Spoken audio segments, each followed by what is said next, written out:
Good morning. Uh, Meeting is now called to order. Any items from the public? Would you like to speak? Very good, thank you. Very good. Need a motion to approve the agenda. So moved. Second. It's been properly moved in second. Is there any further discussion? Oh, okay. Come forward. Good morning. State your name for the record, please.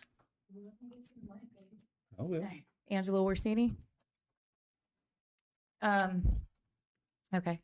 I can speak on anything? Sure. Good? All right. So I'm here because I believe Berkeley County is being asked to shoulder an unreasonable burden. 765 kilovolt transmission line is not a minor infrastructure project.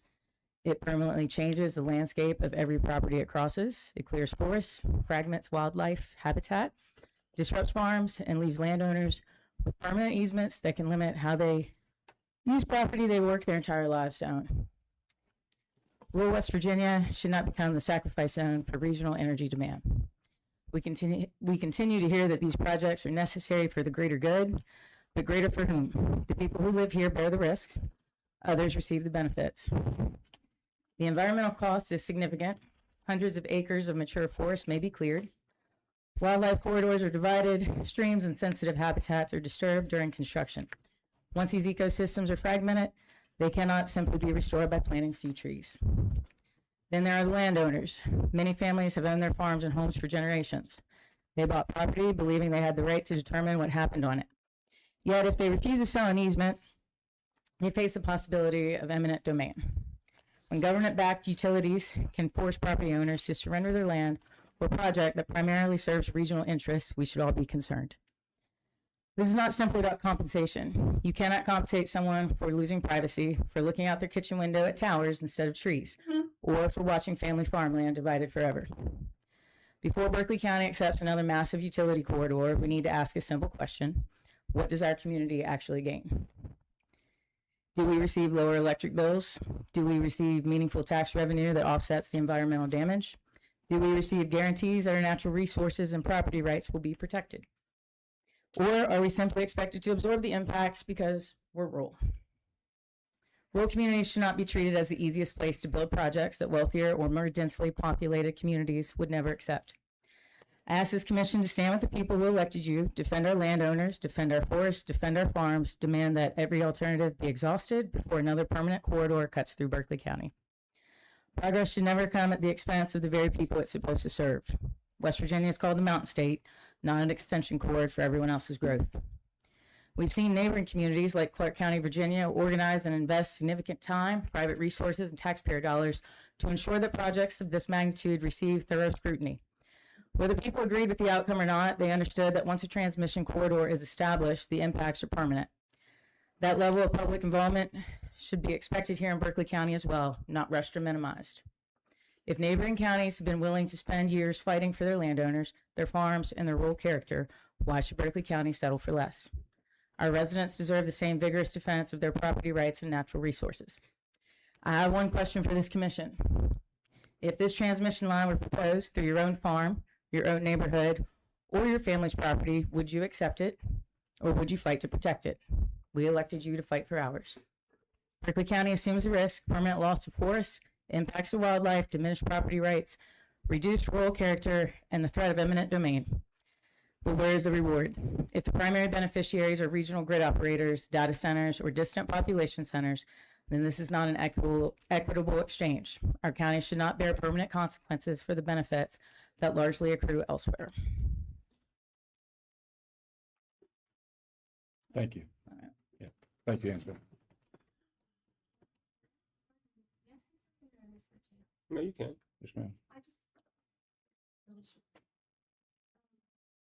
Since I'm here, I just wanted to say that.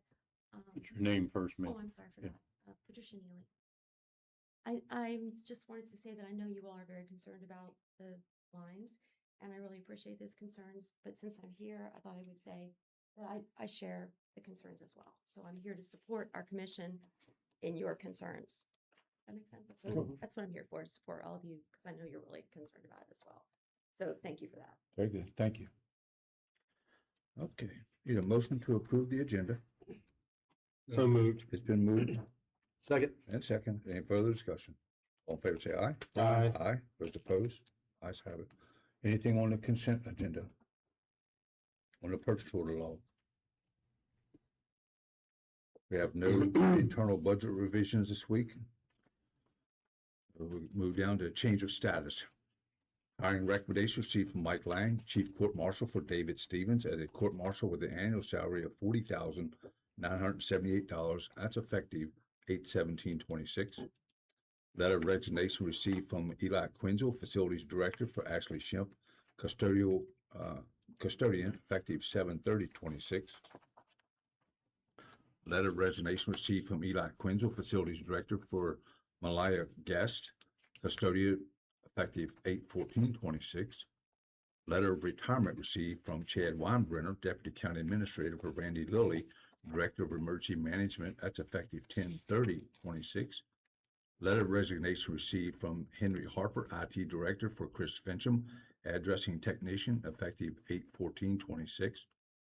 Letter of resignation received from Tim Zaya, Director of Community Corrections for Julie McDaniel, Therapist, effective 8/27/26. For the July 30 minutes, Commissioner Whitaker was not present, so I need a motion to approve the July 30 minutes. I so moved, Mr. President. Second. It's been moved and second. Is there any further discussion? All in favor, say aye. Aye. Aye. Those opposed? And accuse myself for being absent. Let the record show that Commissioner Whitaker Abstain. I'm sorry, abstained abstain. his position on that motion. Thank you. We do have some canceled check this week from the clerk's office. There's one stop payment and two voided checks.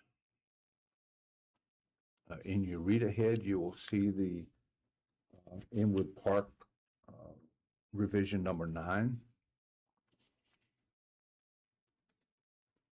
And there's the Shepherd University tuition discount MOU.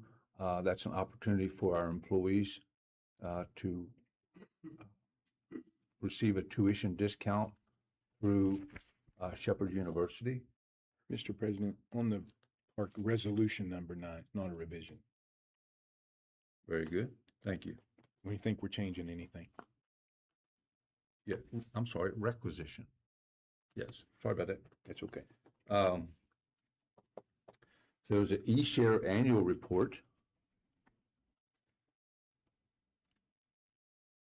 If you could help me a little bit with that, Mr. Wine? Sure, that is the process at the end of each year. The sheriff's office, law enforcement specifically, is involved in federal monies where they get e-share monies distributed into their account, and they just have to validate those funds, almost like a tax filing. It's just housekeeping. Very good. Thank you. Yes, sir. All right. Need a Just motion? with the state, right? The feds. The feds? Feds. Okay. That money goes directly to the sheriff's department? Goes into a particular e-share Yeah. fund that Mhm. you have set up. It's not a lot of money, Right. 20, couple $1,000. Okay. Need a motion to approve the consent agenda. I so moved, Mr. President. Second. The motion and second. Any further discussion? All in favor, say aye. Aye. Aye. Those opposed? Next up is our assessor, Larry Hess. Good morning, sir.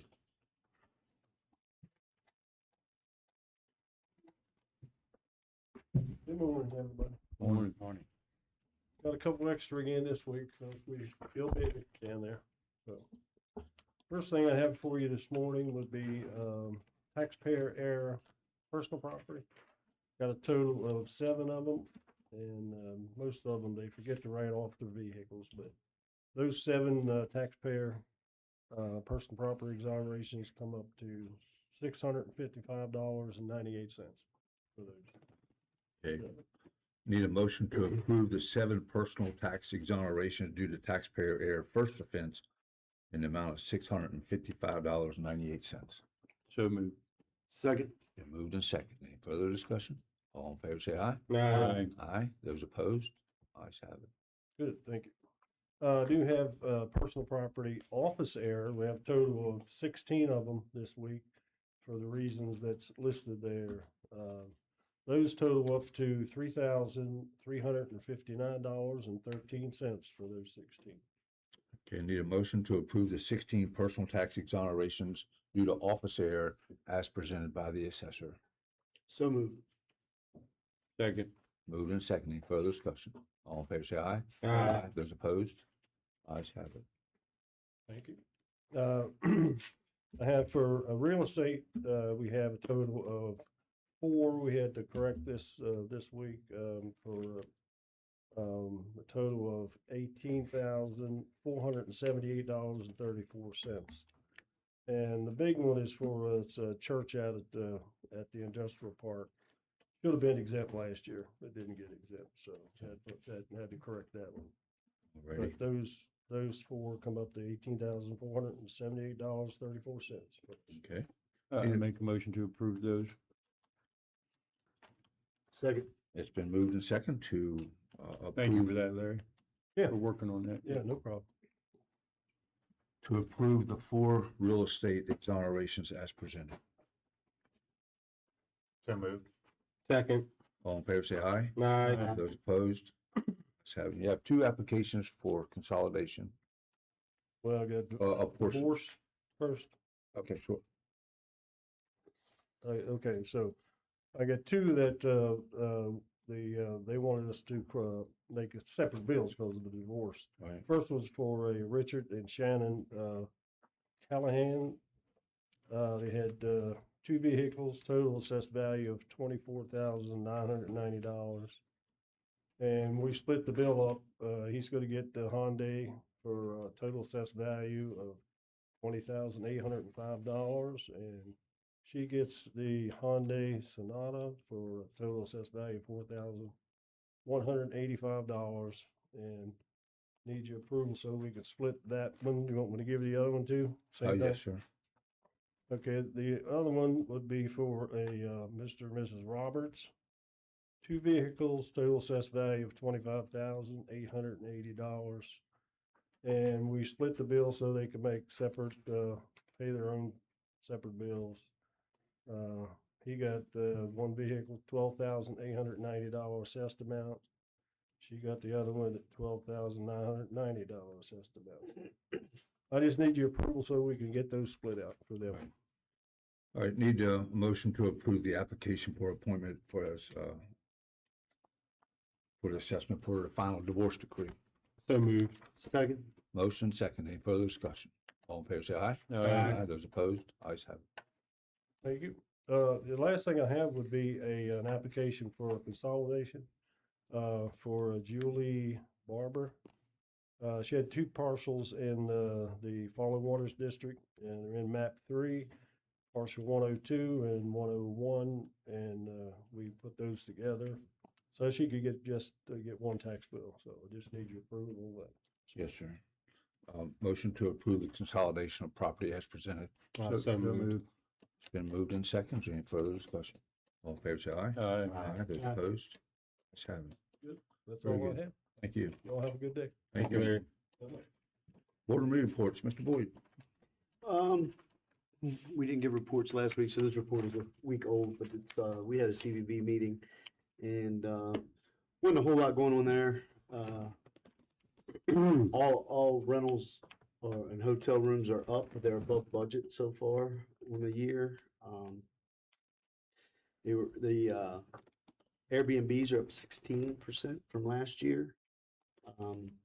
And the Woods Resort finally removed 40 or 60 rooms that have not existed since 2016 off the records. So that affects some numbers moving forward.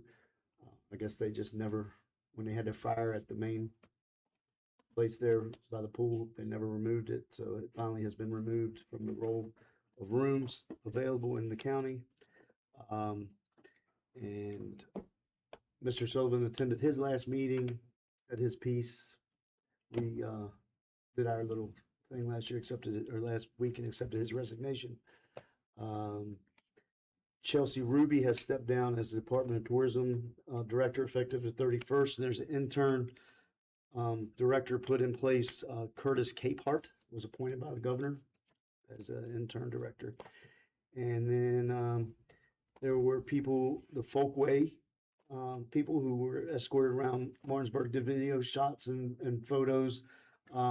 July 8th and 9th, that'll be put on state commercials and used for social media reels and different things of that nature. And that's pretty much what's going on there.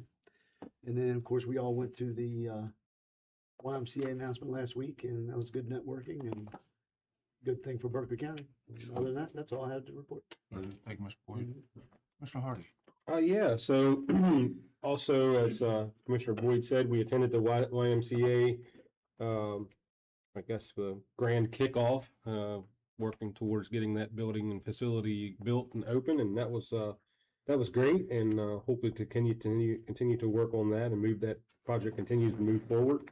So that was a great collaboration between a lot of different entities to work to try to make that happen. So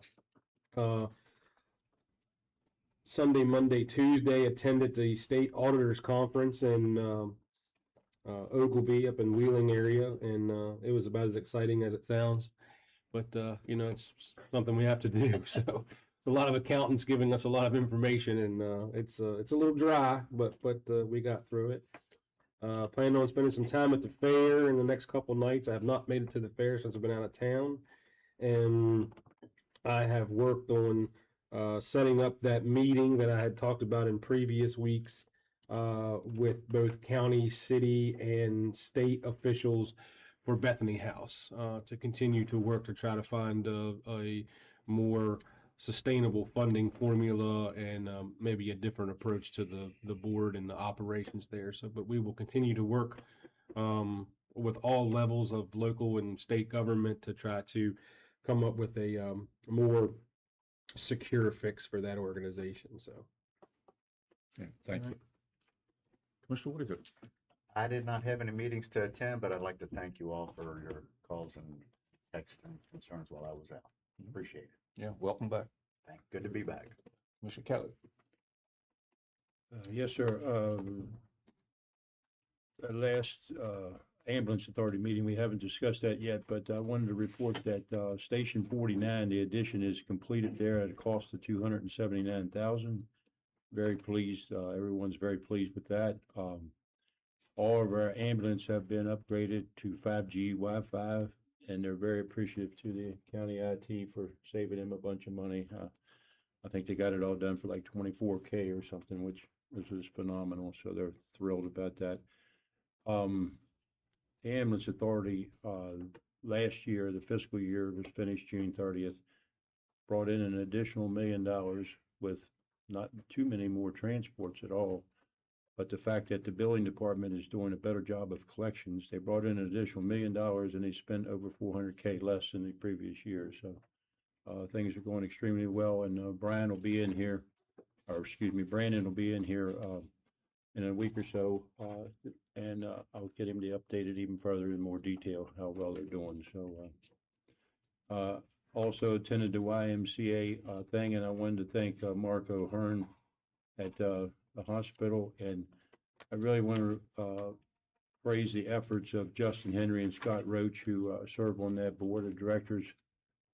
Scott actually serves on the statewide board of directors too. We all know the talk about an indoor aquatic facility has been going on for many, many decades in this county.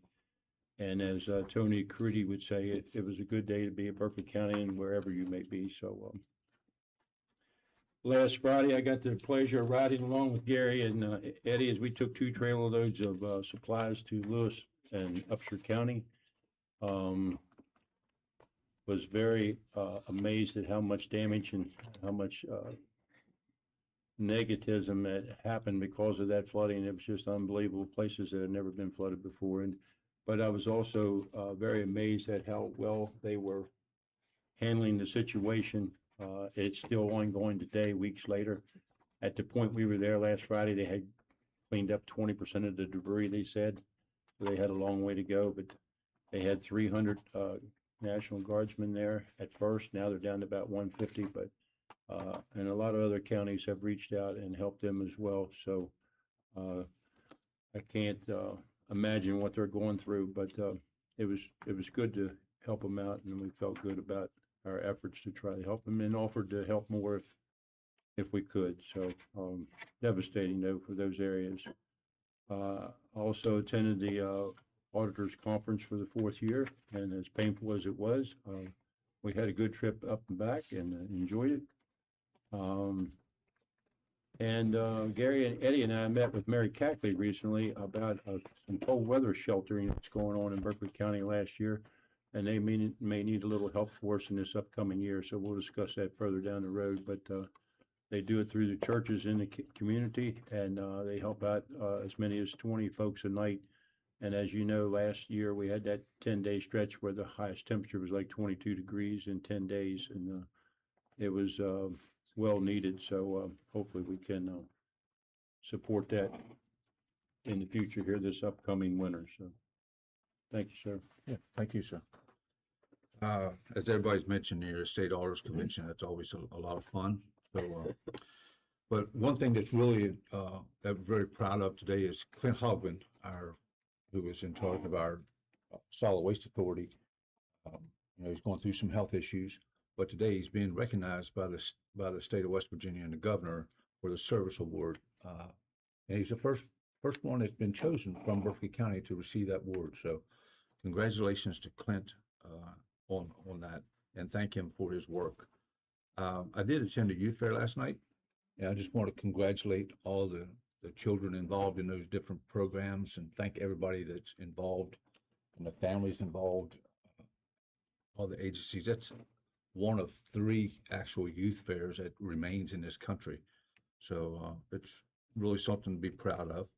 And as Steve mentioned, we did have the opportunity last Friday to go to Lewis County, and I want to once again thank the public for their generosity and contributing the necessary products to cleaning products and all that kind of stuff. And the Chamber of Commerce, they and the sent Chamber a of Commerce, $1,000 check yeah. along with us to give to those folks. So Yeah, and also our corporate sponsors, Walmart for allowing us to set up there, Procter & Gamble for their generous donation, as well as Clorox. So that's just what it takes to make things happen in a good way when people are in trouble. So I want to thank the people of Berkeley County for that. All right. I just wanted to mention we were down at Walmart collecting that stuff down to the flood victims. It always amazes me when people bring their shopping carts up to donate that stuff, where they're always just so happy that they're able to help. I don't know if it happens in all the other states. I know West Virginia is a very unique state, and we have our challenges, and we've always had our challenges, but this is one hell of a state to live in if you have a problem, because people sure do circle around you and are willing to help, and to see parents come up with little kids, and the children are just so excited to give whatever they've been able to purchase to send down to help. And it's just it's a wonderful feeling, and I hope everyone gets to experience that at some point in their life. Yeah, I spent 2 hours out there that day, and it was really amazing. People come with the whole cart. Yeah, Hey, yeah. I saw your sign in front. Right. Just roll up with a whole cart of stuff. It's amazing. the Walmart up in that area, they were actually people trapped in it during the floods and for like 48 hours and stuff in different places. It was just unbelievable stuff that went on. But the Walmart up there they just couldn't compliment them enough on what they've done for the community there, and not only supplies, but they've allowed employees to be off work and still paying them and things like that's going on. So kudos to Walmart for what they're doing up there. I had the pleasure of driving a pickup truck that was not so happy to have appreciated all of those donations. It was a little heavy, a little heavy. All right, next up, Will Lawrenson. Good morning, Will. Board of Commissioners, we have 51 estates for final or interim settlement here this month, August 2026. All estates proposed for settlement this morning are identical to those found in your read ahead. Additionally, all estates proposed for settlement have been legally or actually noticed of their proposed pending settlement status as prescribed by West Virginia law. Furthermore, my office has received no written notice of objection to date from any interested parties of the estate herein. Lastly, all claims of debt publicly filed against each of these estates have either been released as paid in part or in full by the creditors themselves, or the estate has been declared to be insolvent, meaning no probate assets remain to pay heirs, beneficiaries, or creditors. Without objection from any present interested party in the audience today, I ask for this commission's consideration for the approval of the 51 estates for final or interim settlement in the month of August 2026. Very good. Motion to approve the 51 estate settlements for the month of August. So moved. Second. Moved in second. Is there any further discussion? All in favor, say aye. Aye. Those opposed? Ayes have it. Thank you.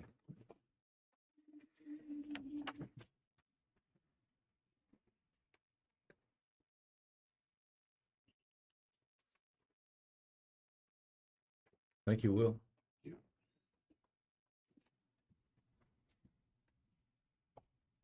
believe there's a gap. That's why I think. Yeah, that's correct. Yeah. Okay. I'll be back.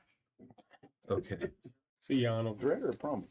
He'll definitely be back. Arnold. Yeah, Jeff? Aye. Morning. Good morning, sir. I just wanted to kind of give you a heads up about something you'll be seeing occasionally in the future.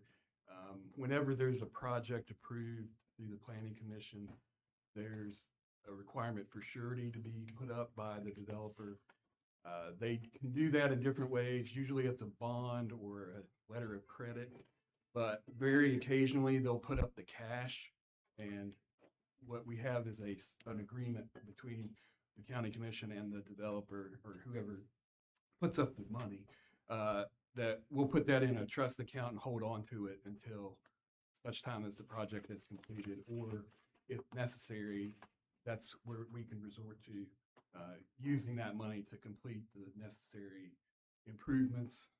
Usually these are things like water and sewer and stormwater and roads, paving. So I just want, in the past, we have done it to where Brian Ross was the one who signed off on that agreement. I just think because you're the ones who released the bonds, it would also be more appropriate for the commission to be the one to approve that agreement and have the president sign. And as I said, they're pretty rare. I mean, maybe a couple a year, 2 or 3 at the most would be coming to you. I just wanted you to know what they were ahead of time because there had been some discussion lately that somebody might be bringing one in. And I think based on the kind of rubber stamp nature of it, it's something that could go into the consent agenda without, there's no reason for debate. There's no obligation of money or anything on behalf of the commission. It's just basically agreeing, we're going to put this into this bank account and let it sit there until everything's worked out. Very good. Anybody have any questions for Jeff? Sounds like a good plan, Jeff. Yeah, thank you. All right, thank you. Thanks, Jeff. All right, so we're running a little bit ahead of schedule. We're gonna take a break. So, Will, I think you're up at 10:20. Yes. So as long as everybody's here, but then we'll get going again. All right, let's go take a short break.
Okay, we're back in session. Next up, Will Lawrenson, fiduciary supervisor. Thank you, Commissioners, once again. Good morning. First, we have the estate matter of Wayne M. Schaefer. Mr. Schaefer passed away on May 26, 2026, a resident of Berkeley County. On June 10th, 2026, the decedent's surviving spouse Cynthia Marie Fastock Schaefer, brought an original last will and testament dated February 6, 2008, though that will had no self-attesting affidavit on the back of it. Keep in mind, the law does not require any will be sworn before a notary, thus it does not invalidate the will. It simply requires further work on the part of the petitioner to either find the witnesses after the fact to have them swear to circumstances of the will's execution, or request this body via petition to probate the will in solemn form. The petitioner in this case chose the latter, and this hearing was scheduled. The will also contains a codicil dated February 6, 2021, declaring the petitioner his spouse rather than his friend, and clarifying that the decedent intentionally disinherited his 3 adult children from any probate assets. With that, and without any comment from any interested party in the audience here this morning, I ask this Commission's consideration to allow the last will and testament of Wayne Mark Schaefer to be probated in solemn form. You've heard the request of Will, and you say there is nobody here to speak? That is correct. To my knowledge, there is no objection to this petition. Very good. All right, I need a motion to approve the estate of Wayne Schaefer will to be probated in solemn form. So moved. Second. Moved in second. Is there any further discussion? All in favor, say aye. Aye. Aye. Those opposed? Ayes have it.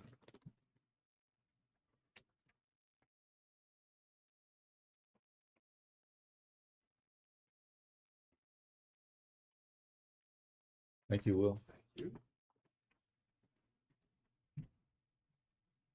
I'm going to move a few things on your agenda. We have yet another petition to probate a will in solemn form, and that would be the estate of Anna Grace Page. So for that estate, I'd like to move forward. Ms. Page passed away on March 15th, 2025, a resident of Berkeley County. On June 16th, 2026, Paul R. Cooper presented the fiduciary supervisor's office with a copy of a will seeking to open a small estate to transfer, quote, a small amount of cash, some personal items, unquote, and a variety of furniture. As this body knows, when an original last will and testament cannot be found, West Virginia law presumes that the will was intentionally destroyed by the decedent or at the decedent's behest. This presumption may be rebutted via petition to probate a copy of a will in solemn form, as Mr. Cooper seeks in this case. With that, and without any comment from any interested parties in the audience, I ask for this Commission's consideration to probate a copy of the last will and testament of Anna Grace Page in solemn form. Very good. Anybody have any questions for Will? Need a motion to approve the probated will in solemn form for the estate of Anna Grace Page. So moved, Mr. President. Second. It's been moved and seconded. Is there further discussion? All in favor, say aye. Aye. Aye. Those opposed? Ayes have it. Thank you.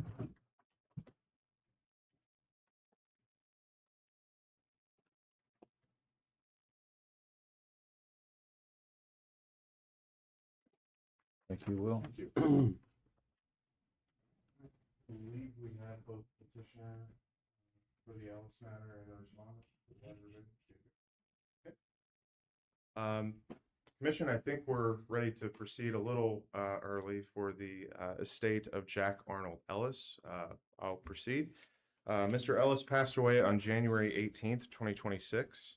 On January 21st, 2026, Heidi M. Physiok and Timothy A. Ellis appeared before the fiduciary supervisor's office and presented a legally valid original last will and testament of their father, seeking to qualify as co-executors as the will prescribes. The will gives all tangible items to all 6 of the decedent's children, so long as the 6 agree on said items' disposition within 6 months of the decedent's date of death. Absent said agreement, the will instructs the co-executors to determine the fate of all tangible assets.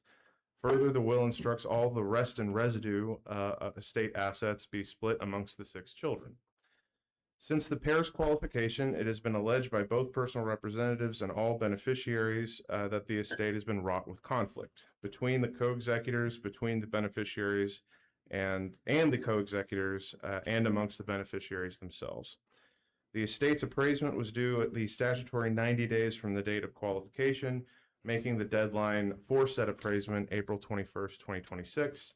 Untimely filings are a definable violation of fiduciary duties and cause for removal as a fiduciary. Ms. Physiok contacted the fiduciary supervisor's office in April of 2026, explaining that her co-executor was incapacitated for health reasons and would likely not be able to file the documents by the aforementioned deadline.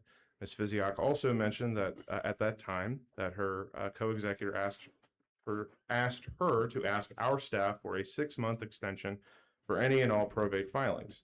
Seeing as the timeliness is essential and a definable part of the personal representative's job, our office granted a 30-day extension. The appraisement was filed then on May 4th, 2026, so timely, and published on June 3rd, 2026. On August 2nd, 2026, the deadline for creditor claimants passed. No creditors chose to file claims of public debt through our office.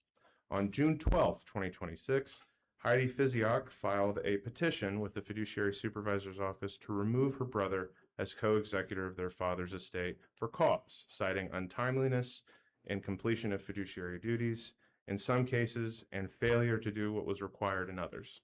For example, it was alleged that the co-executor was indeed the one who asked for a 6-month arbitrary extension to file the estate's appraisement, that he failed to transfer/sell a gun in the estate's possession despite all the siblings all agreeing to said sale, that he failed to timely act regarding a vehicle in the estate's possession, that he took and or allowed the taking of tangible assets from the estate's real estate without the approval of all beneficiaries as required by the will, and that he was being intentionally difficult regarding the pending sale of real estate. Siblings and beneficiaries Bonnie Mercurio and Lisa Barrett echoed these sentiments of Ms. Physiok's petition and approved of said petition. The respondent, Mr. Ellis, along with the siblings and beneficiaries Tamara Cutlip and Carla Johnson, all wrote in the petition's opposition.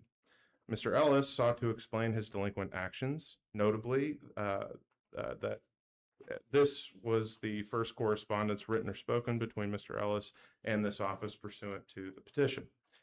His response calls to attention to his work schedule and his recent health issues, and that the petitioner allegedly intentionally makes meeting times when he is unavailable to meet, given that he is fully employed.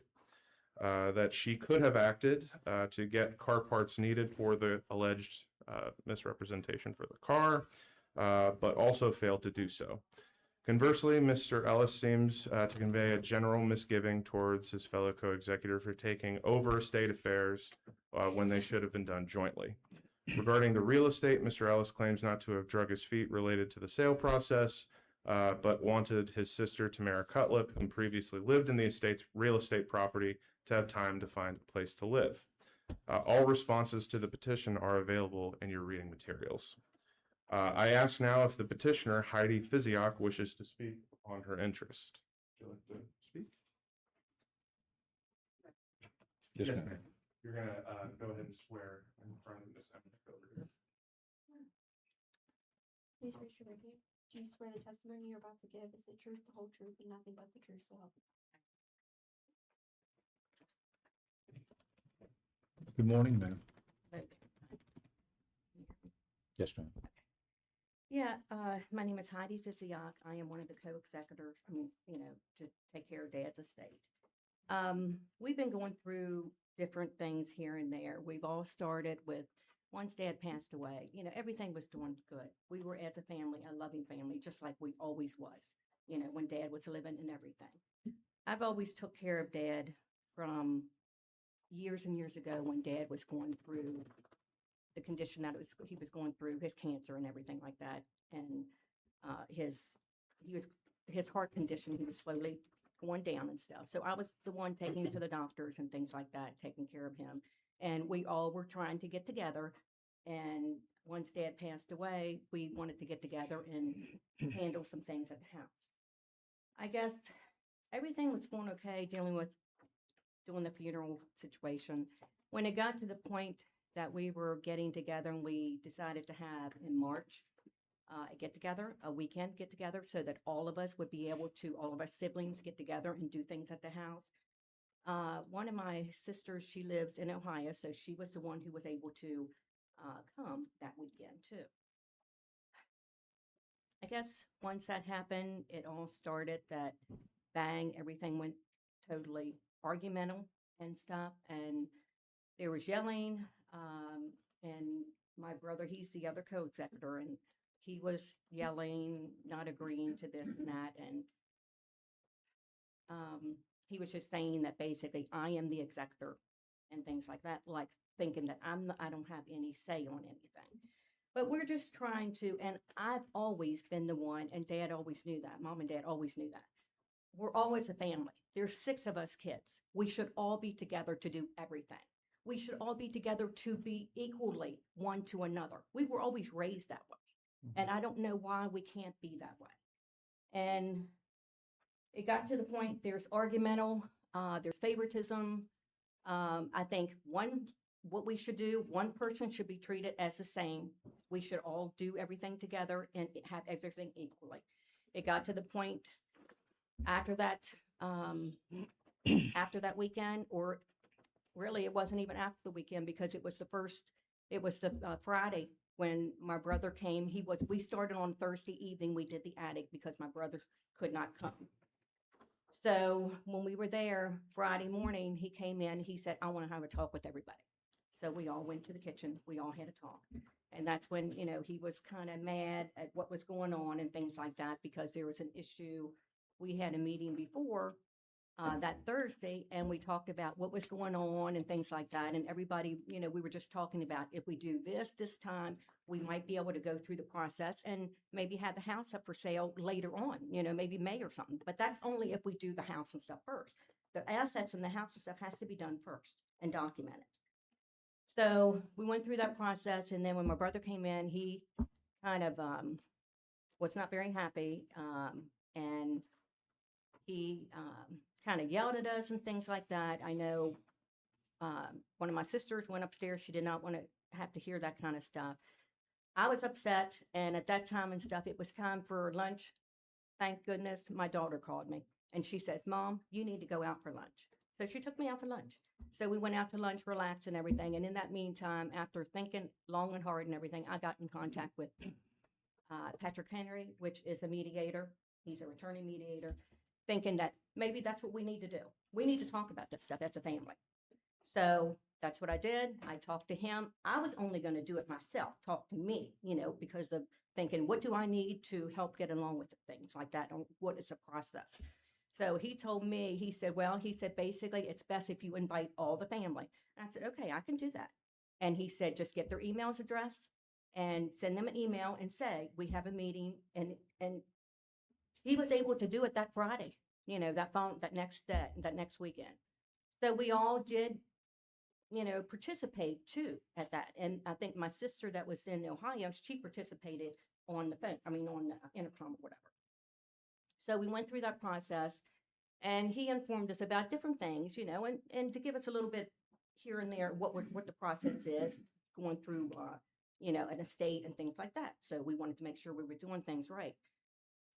When we did that, then we turned over, and I we had the petitionary paperwork I had completed almost. We had 3 things that we had to solve and stuff. We had to get the asset, the value of the coins, the guns, and the personal property, which I was sending emails and stuff trying to get everybody's opinion as of how, what everybody thought we should put down there. I also got very excellent help from the fiduciary's office downstairs as of completing that form and stuff, as of the questions and things like that, as of Dad's investments and things like that, the proper places to where to put that on the form. So we did that. And so Tim was thinking that that I was doing everything that, and he wasn't able to do anything. But the whole entire time that Dad passed away and stuff, we were going through the process. I think everybody took off a week, because of that. And then after that, everybody had to go back to work, which I understand. I'm retired only for one reason, because of the company. Our office closed and they had to move. So I had to retire, and so I had extra time. So I got on the phone. I called all the life insurance companies. I called all the doctors just to inform them that Dad passed away. I wanted them all to know. I called, and I have a list of everybody that I called, what all I did too. And in that meantime, so Tim felt that he wasn't doing anything, but every time when I did something, I always sent a text message to everybody in my family.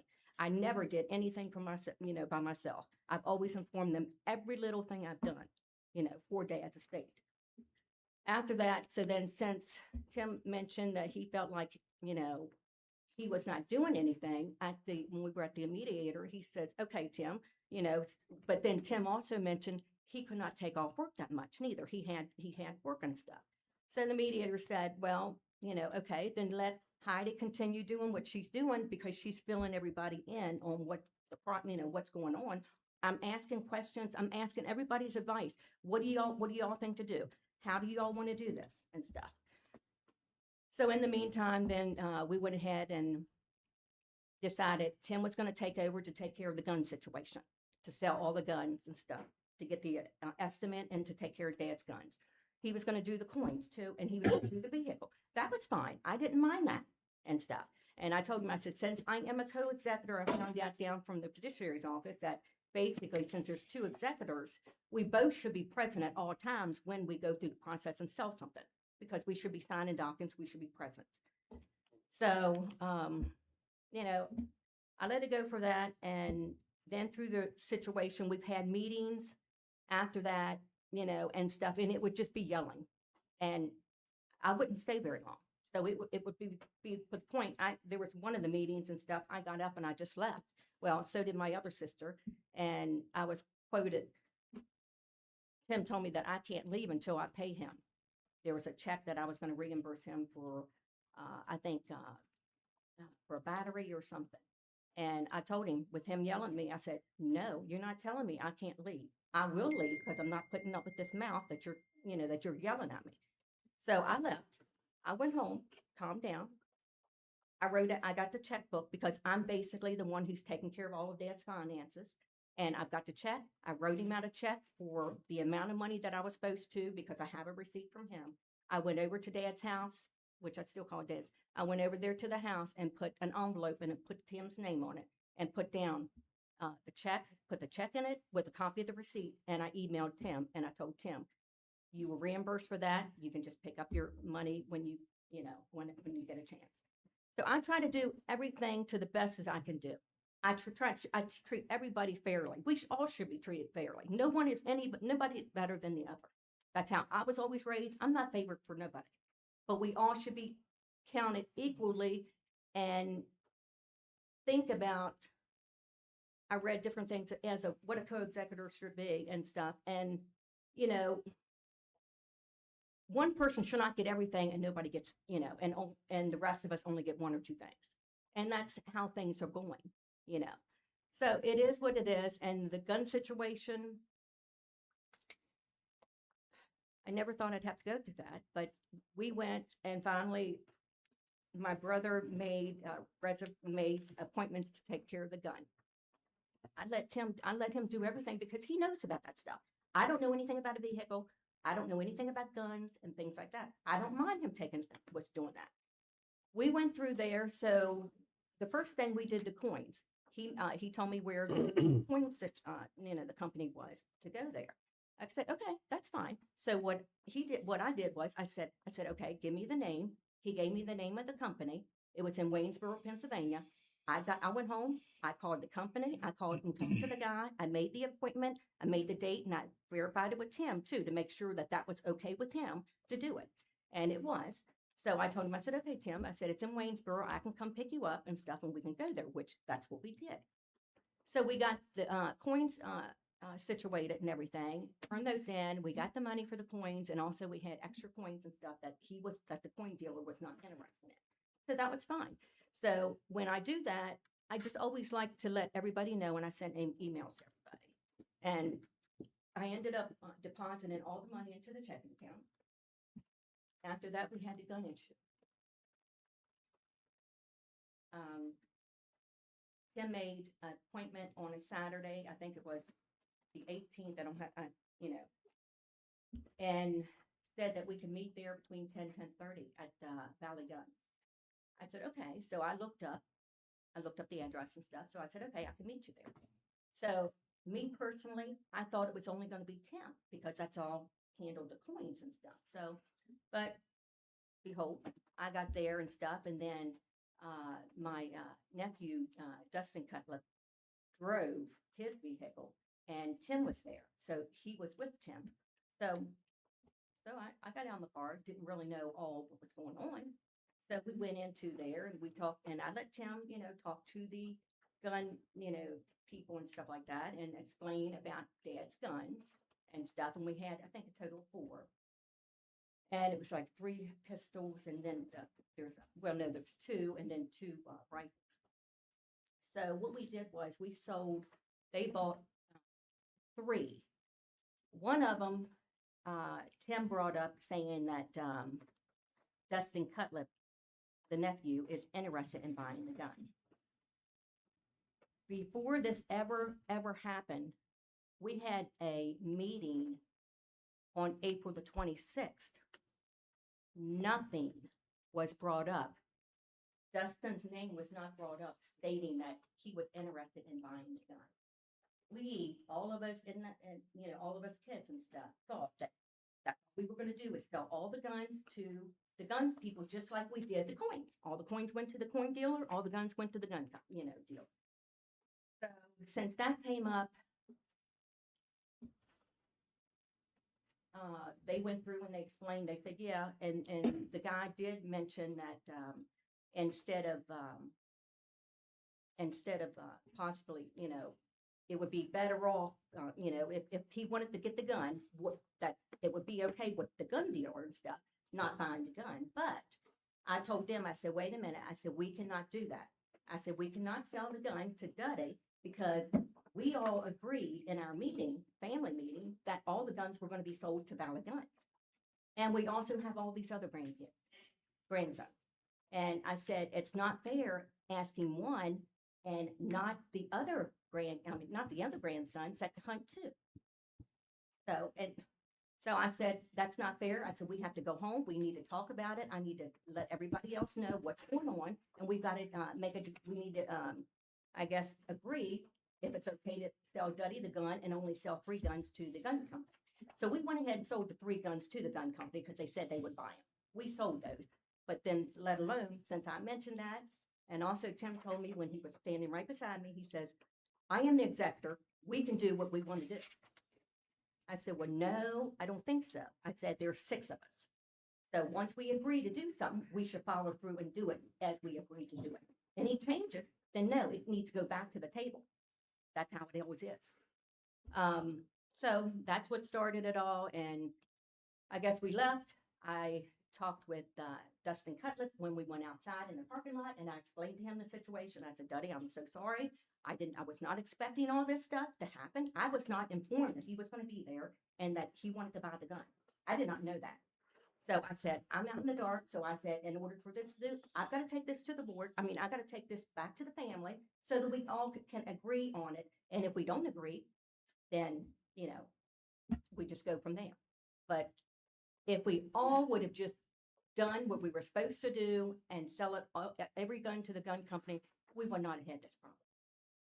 So I don't know. That was a whole situation about it. And I think also there was an email that my brother wrote up too, stating that Dustin was the only person that hunted, and that's not true. There are other, grandkids that hunt also. So that was that. As of the issue with the car, we were able to get that taken care of because first we were going to bring it out and, Jenny, boyfriend, was interested, so we were able to do that. And Jenny got back with us and told her, well, they're not interested. So after that, the vehicle just sit. Nothing else went on.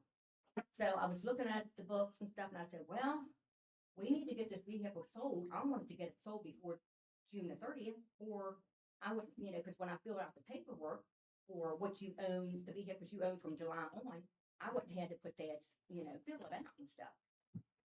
No, it didn't work out that way. We could not get a meeting. I sent emails and asked for ASAP if we can meet as soon as possible to talk about that situation and get that solved.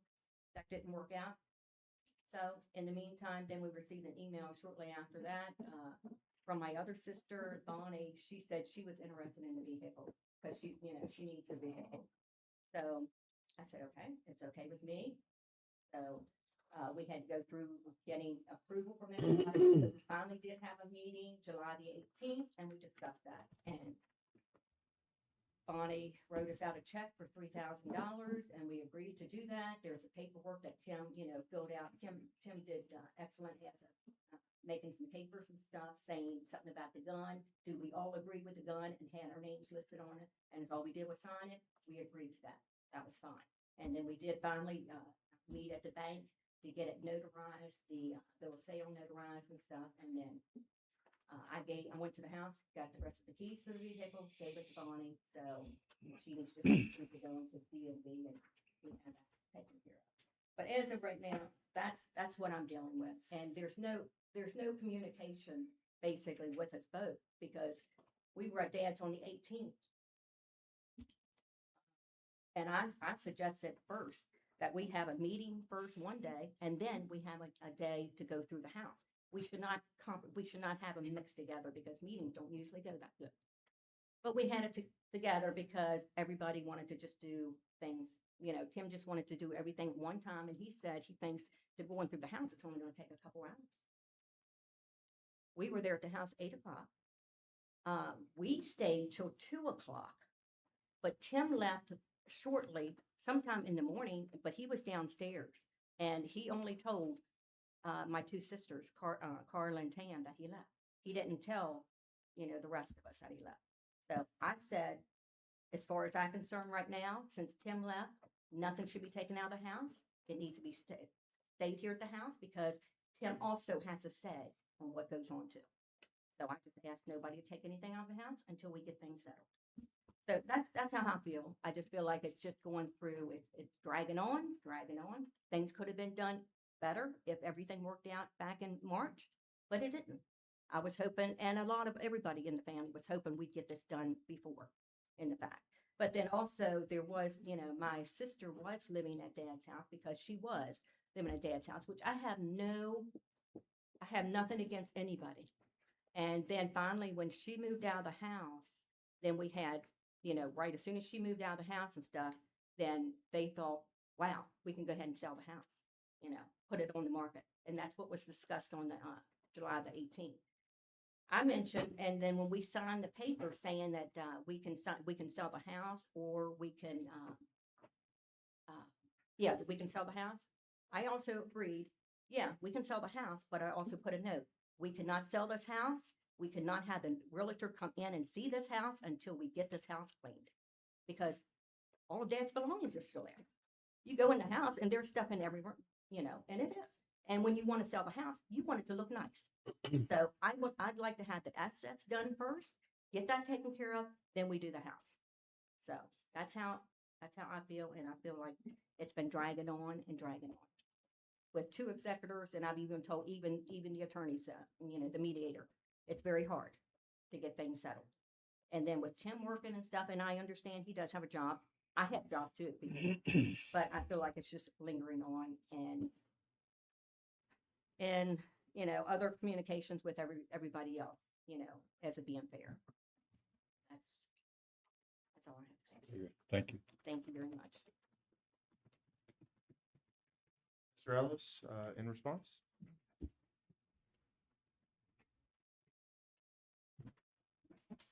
Please raise your right hand.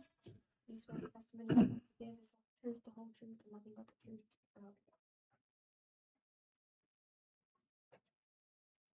Morning, sir.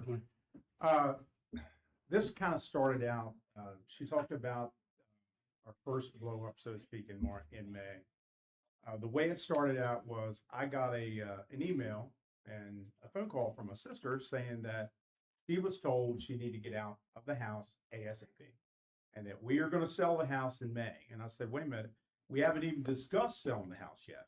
So why are we starting already with this? Well, I've already been told all my stuff has to leave. You got to go get an apartment.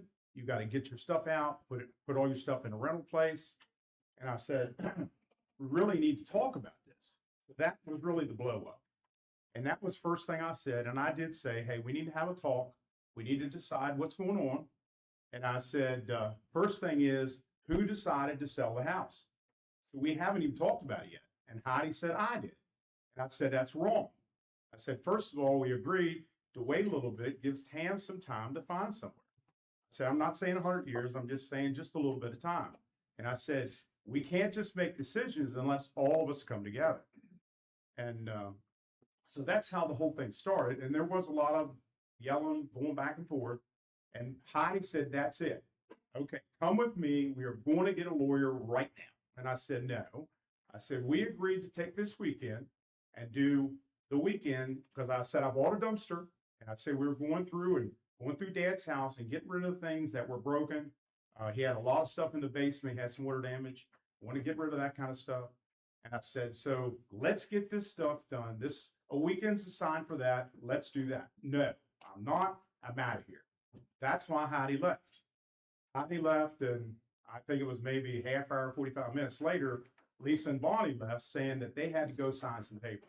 Of course, they never come back. And me, Tam, and Carla continue to, well, they come back later, I'm sorry. Me, Tam, and Carla continue to clean the house, getting rid of things that were broken, cleaning the basement, that kind of stuff. When we come back, we had another little meeting there in the kitchen, and they said, okay, we got a lawyer. This is it.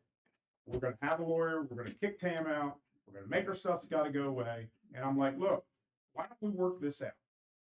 That's all I was asking the whole time. And I was telling them the same thing. This thing should have been done. Dan doesn't have he doesn't have 1 million apartments. He has one house, some furniture, and that's it. This thing here has been blown out. I do agree with Heidi in that regard. And I do agree that Heidi did a lot of the stuff. My problem is I told Heidi, look, I took off a week, of course, after Dad passed. I had a week of bereavement, which I took off. And I took over a week of vacation that I had to use because there was things we had to get done. And instead of making an appointment at 3:00, which I could have made it, and could have got here and got it done, she said, no, everything will be done at 10:00. And I said, look, Heidi, I can't keep taking off work. I've blew a whole week's vacation just doing things that I can do in the evening. And I wrote in my letter, I said, I even asked the people, could this be done later on? Yes, sir. We accommodate people. We can do that later in the evening. We could do it. Some people said we could do it like at 5:00. And I said, I don't need 5:00. 3:00 would have been fine. But Heidi always put in things at first, at 10:00. And I said, that was the problem I had. I said, I want to be involved. When my dad and mom asked me if I would be executive or co-executive, I said, sure. I'll do anything that needs to be done. Whatever wishes you want, please put down. We'll take care of it. And I'll do my best to keep my word and do whatever you all want. I'm not worried about all this stuff. Okay. And the whole premise, it wasn't just the rifle. As far as the rifle, when we went into the rifle, I talked to the gun owner, the guy that owns Valley Guns. And I said, look, here's what we're here to do. I have 4 guns from my dad's estate. We want to sell the guns. And I said, but we want to sell the guns. After we sell the guns to you, then my nephew would like to buy a gun. He would like to purchase the gun. I said, I had an FFLA license a long time ago. And I said, I know how this has got to be done. And he said, well, let me ask him some questions. Are you a resident of West Virginia? Yes, sir, he is. Have you lived in the state so long? Yes. And he said also he has a concealed weapon permit. And he said, well, shoot, you're ahead of the game. If you would like the gun, that'd be easy. And he said, let me make a suggestion. Instead of me buying all the guns and then him buying it from me, then I got to put it on my books, take it off the books, and then I got to charge him a processing fee. Because he wants it, he's already eligible to buy the gun because he is a resident of West Virginia. Why don't you just sell him the gun? I'll buy these 3 and sell him the gun. The gun was valued at $800. And he said, I'll put it down. And he said, look, $800 is $800. And I said, well, I kind of agree, but the plan was to sell them to the gun thing. But we didn't. Heidi immediately said no. And later Heidi told me that I had to get permission for her and the rest of the group for Duddy to even be there at the gun shop to even see this. And I said, isn't this America? Don't we have a chance to come and go when we want? And she said, but that's not the way it works. We have to give you permission to do it. It's just like when they decided to cut off the internet while my sister was still there. My other sister said, I'll pay for it because Tam can't afford it. And they said, well, we can't let you do that unless we all agree. Again, this whole thing has been controlled. The whole thing in the ballpark. I want to get things done. I want to get things moving. I told them before back in May, I said, this thing should not take that long. And I said, as soon as Tam was ready, we put it on the market. And that's another issue too. You know, as far as the car, she was supposed to take care of it. I'm not really worried about that. There was some issues with some other things. Like I asked for some of the used appliances. Okay, nothing really major about it. I asked for some tools, and I also asked for the rifle. So there was 3 things I asked for. And basically, I had to wait till the 27th or the 25th of July to get anything I wanted. Everyone else got everything right away. Anything I asked for was met with argument and contention. No, you're not allowed. Just like the gun or like the car that she mentioned. The first week the dad passed away, we talked about the assets, and I said, if anyone's not interested, I would be interested in buying the car. And I will. And they said, no, you're not going to buy the car. We're not going to let you have it. Fine. I will pay Kelly Blue Book value, which was $5,000 some dollars. I'll gladly pay that. No, we're not letting you have it at all. That's why the car's set. I also suggested taking it over to CarMax. We'll take it over there, they'll buy it, problem solved. We could have got it by the deadline like Heidi talked about. No, we're not going to do that either. We're going to wait. So this whole thing has been wait. It's kind of sad that we do have to bring it up to you all. I just hope and pray that you all come up with a good solution that we can get this thing resolved. That's all I'm asking. I'm not asking for favoritism. I'm not asking to get the majority of the stuff like she's talking about. And I took this and I took that. I'm not asking for anything. Just like the tools. The tools were a bunch of hand tools. All the electric tools that Dad used to have are gone. His electrical stuff that he had, gone. What I got was a bunch of hand tools, some hammers, a couple hand planes, stupid stuff like that that a lot of people don't want. What's the big deal? I did it really for sentimental value. I don't understand why we're making this. And as far as the house, we did have an appointment with the realtor to get this thing resolved. Heidi decided, no, we're not going to do it. Call and cancel the appointment. We're done. Not me and her, just her. So what is going on with this whole thing is now. So, you know, like I said, I said my point here. I said what I had to say. Hopefully you'll make a good decision on what's going on, and whatever it is, I'm going to live with it. I just wanted to have a chance to actually say what I had to say and to give you my point of view. I appreciate your time. Very good. Thank you. Thank you. Yes. Yes, please. Mr. Ellis. Yes. So I'm the attorney for the county commission. Okay. What's being asked is two executives that aren't getting along, and they're saying, well, it'd be best if we just had one. And the ask is sort of, but do you agree that if this isn't going to work, it's both of you being? Truly, I do. Honestly, I think the really only fair way to do it would be to actually appoint someone else to do this, actually take both of us off the dime, because there's always going to be contention. And like I said, everything we've discussed or I've discussed or suggested has always been that. I say turn right, they go, nope, we're turning left. Usually in these, what the commission, they have broad authority to rule on this, or they can refer it to someone else, fiduciary commissioner, which costs money, time, they're going to investigate. talk to all the beneficiaries, and it could lengthen things, and then make a recommendation. The other option is for one of you to resign and just have one chief rather than. So, let you know, that's kind of where things are. The commission is generally, they could decide today, but generally refers these out. Somebody to make recommendations. Okay. Okay. Okay, thank you. Will, I have a question here. How many other siblings are here? All of you? What's your feelings about who should be the executor if we go to one? Is that a fair question? You can swear them all in. Yeah. Everybody raise your right hand. You swear the testimony you're about to give is the truth, the whole truth, and nothing but the truth, so help you God. You can come up one at a time and talk to us. I'm the oldest of siblings. We need you to come up to the mic.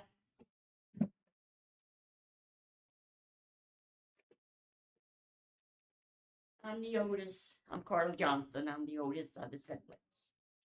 I have sat back and watched all this chaos. I don't like it. I love them all, but I don't like what's going on. I do not trust Heidi with the financial things. She's doing good. But when we found money in my mother's pocket, Lisa did, she did not tell us a month and a half later that she found money. That, to me, made me wonder and be concerned if she is really true to what she's doing to the estate. Dad appointed both of them for the estate. And I have asked Dad repeatedly to change it because I told him all hell will break loose. And it did. And my dad is rolling, and of course my mom is rolling over their graves with this chaos. And to think that there's nobody can agree, all six of us, because we all got a different opinion. Because one opinion might not suit the other, or vice versa. So anyway, when I got my daughter-in-law, she's the relative of the realtor, to come in and help us sell the house, which she was going to give me a discount. She didn't have to do that, but she did. And I told them, all right, this week, if anybody has nothing to do, I'll ask her for this week. So I did, am I talking too loud? No, you're fine. Okay. I have a hearing loss and I wear hearing aids, and that's why sometimes I talk loud. I asked her if Thursday would be fine to come in around 3:30 to talk to us about real estate and get the house on the market while we're cleaning the house. And she said, sure. Then I emailed them and told them what day it would be for all of us to be there if we would like. Well, then I got an email from Heidi saying, cancel it. I felt like a fool. I mean, my daughter-in-law was going to help us out, and yet she's canceling this. I mean, I don't know what else to do, but I've been trying to help everybody out here.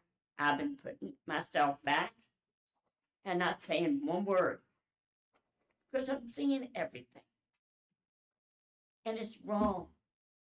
And we should all be together. We should all get along and get this stuff done. Dad will want it. And it's really crazy how families can do this to each other when there is a state going on. And they cannot get along.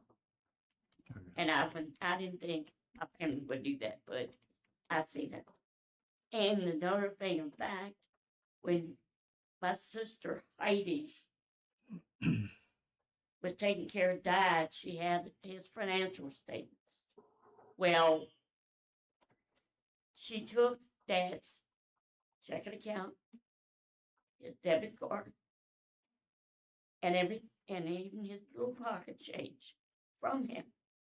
He had no money. And one day, I took him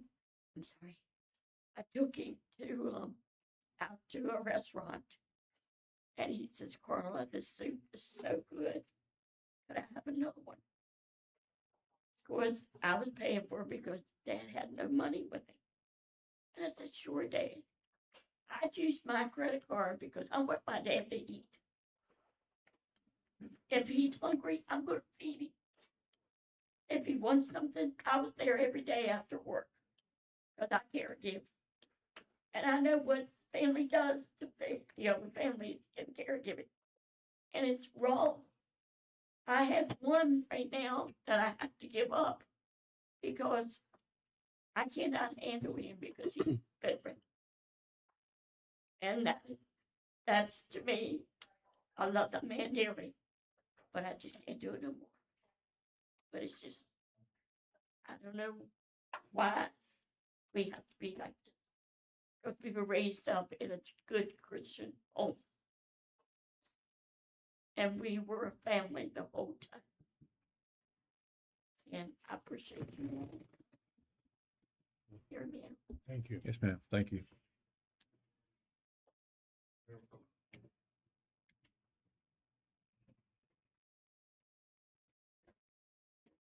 I'm Tamara Cutlip. I'm Tim's twin.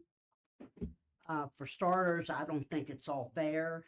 Number one, Heidi hasn't been fair from the beginning. She said she has, but she hasn't. When we first started the meetings and stuff, Heidi would never contact Tim. She would go behind Tim's back, talk to Lisa and Bonnie. I know for a fact because that's what she has done when I was hanging around Heidi. Another thing, I don't think it's right. The will says for Tim to be on the wheel, he should not be taken off because she wants control. That's all what this is about. I said it comes down to the assets in the house, the two big things that he does not, that he should have a say in, and she does not want him to have a say in. And another thing, I lived with my dad since 2019, since I got a divorce. He's talked to me time and time again. 3 o'clock in the morning, 4 o'clock in the morning. I come down the steps. He would call me. I thought he would need something. He didn't. He just wanted to talk. And he told me, Tim is to get all my tools. I said, Dad, whatever you want. I said, us girls does not need the tools. If that's who you want to have the tools, fine. He gets all the tools. So they made a big fit about that. Heidi did. She was saying she wanted the hammer when we was walking around the house. She said, all I want is a hammer. Well, she made a fuss about it. And then she turned around and she said, oh, well, I didn't say that. But she did say that. And Tim was there right there with us. And she said, Heidi, and I told her, Heidi, if you want a hammer, take the hammer. And Tim said, Heidi, you can have the hammer. And if you want any other tools, let me know. I mean, Tim was there being considerate. I just don't understand all this coming up. And all it is about control. I'm sorry, but that's what it is. So no, I don't think Tim should be taken on. And another thing, thanks for listening to me, because every meeting we've had, I never got to say nothing. Nothing. They pushed me aside. I'm tired of it. Thank you, ma'am.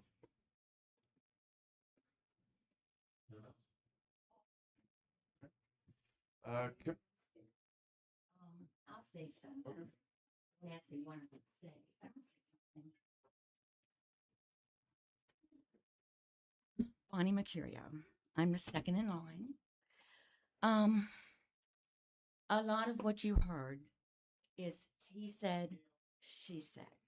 A lot of it was said in anger, okay?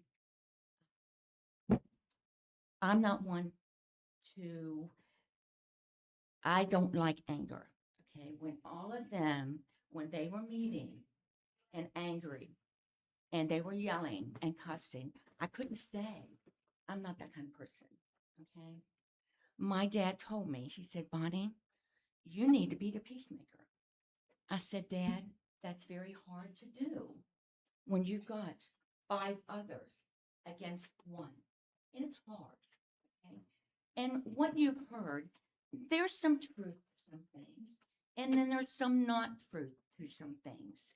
Because when you are angry, you do say things, and then you don't remember that you said them, okay?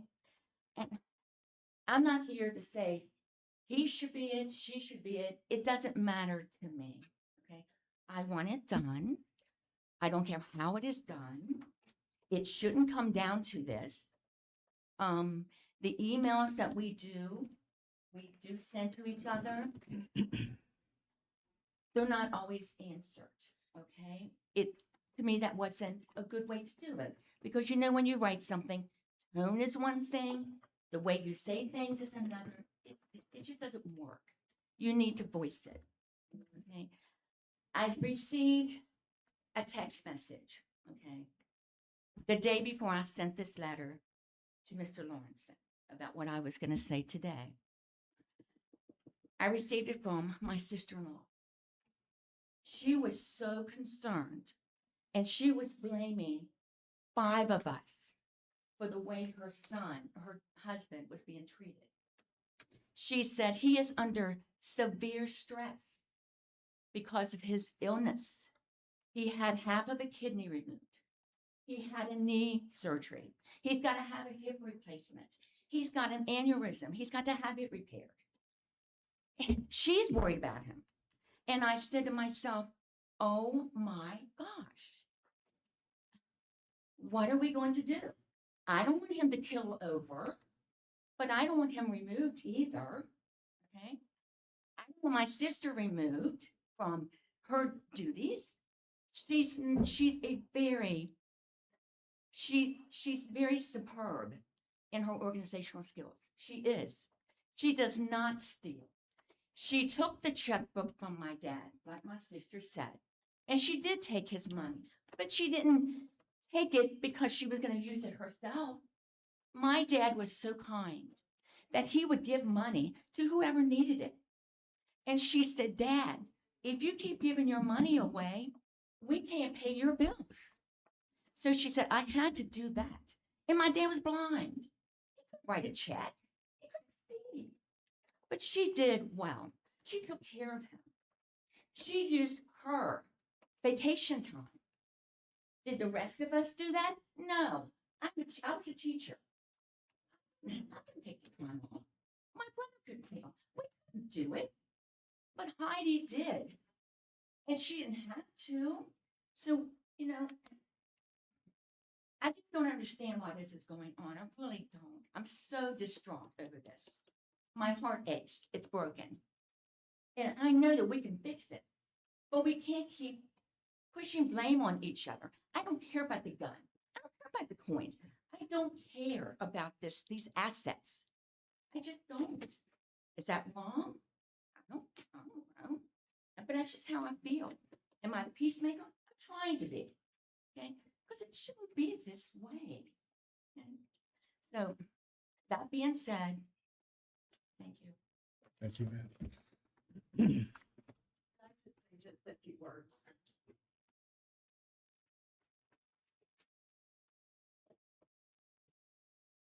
I'm Lisa Barrett. I do live in Ohio, so I'm not here a lot. So the communication with the the emails were great for me. And the Zoom call I did with the mediator was great. My biggest concern is I am not going to cart things to Ohio. I don't need anything.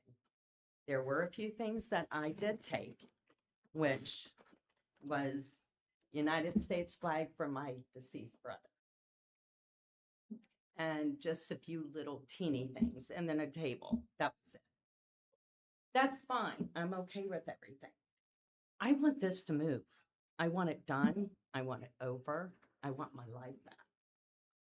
And I don't see it happening with two executors. They're not going to get along.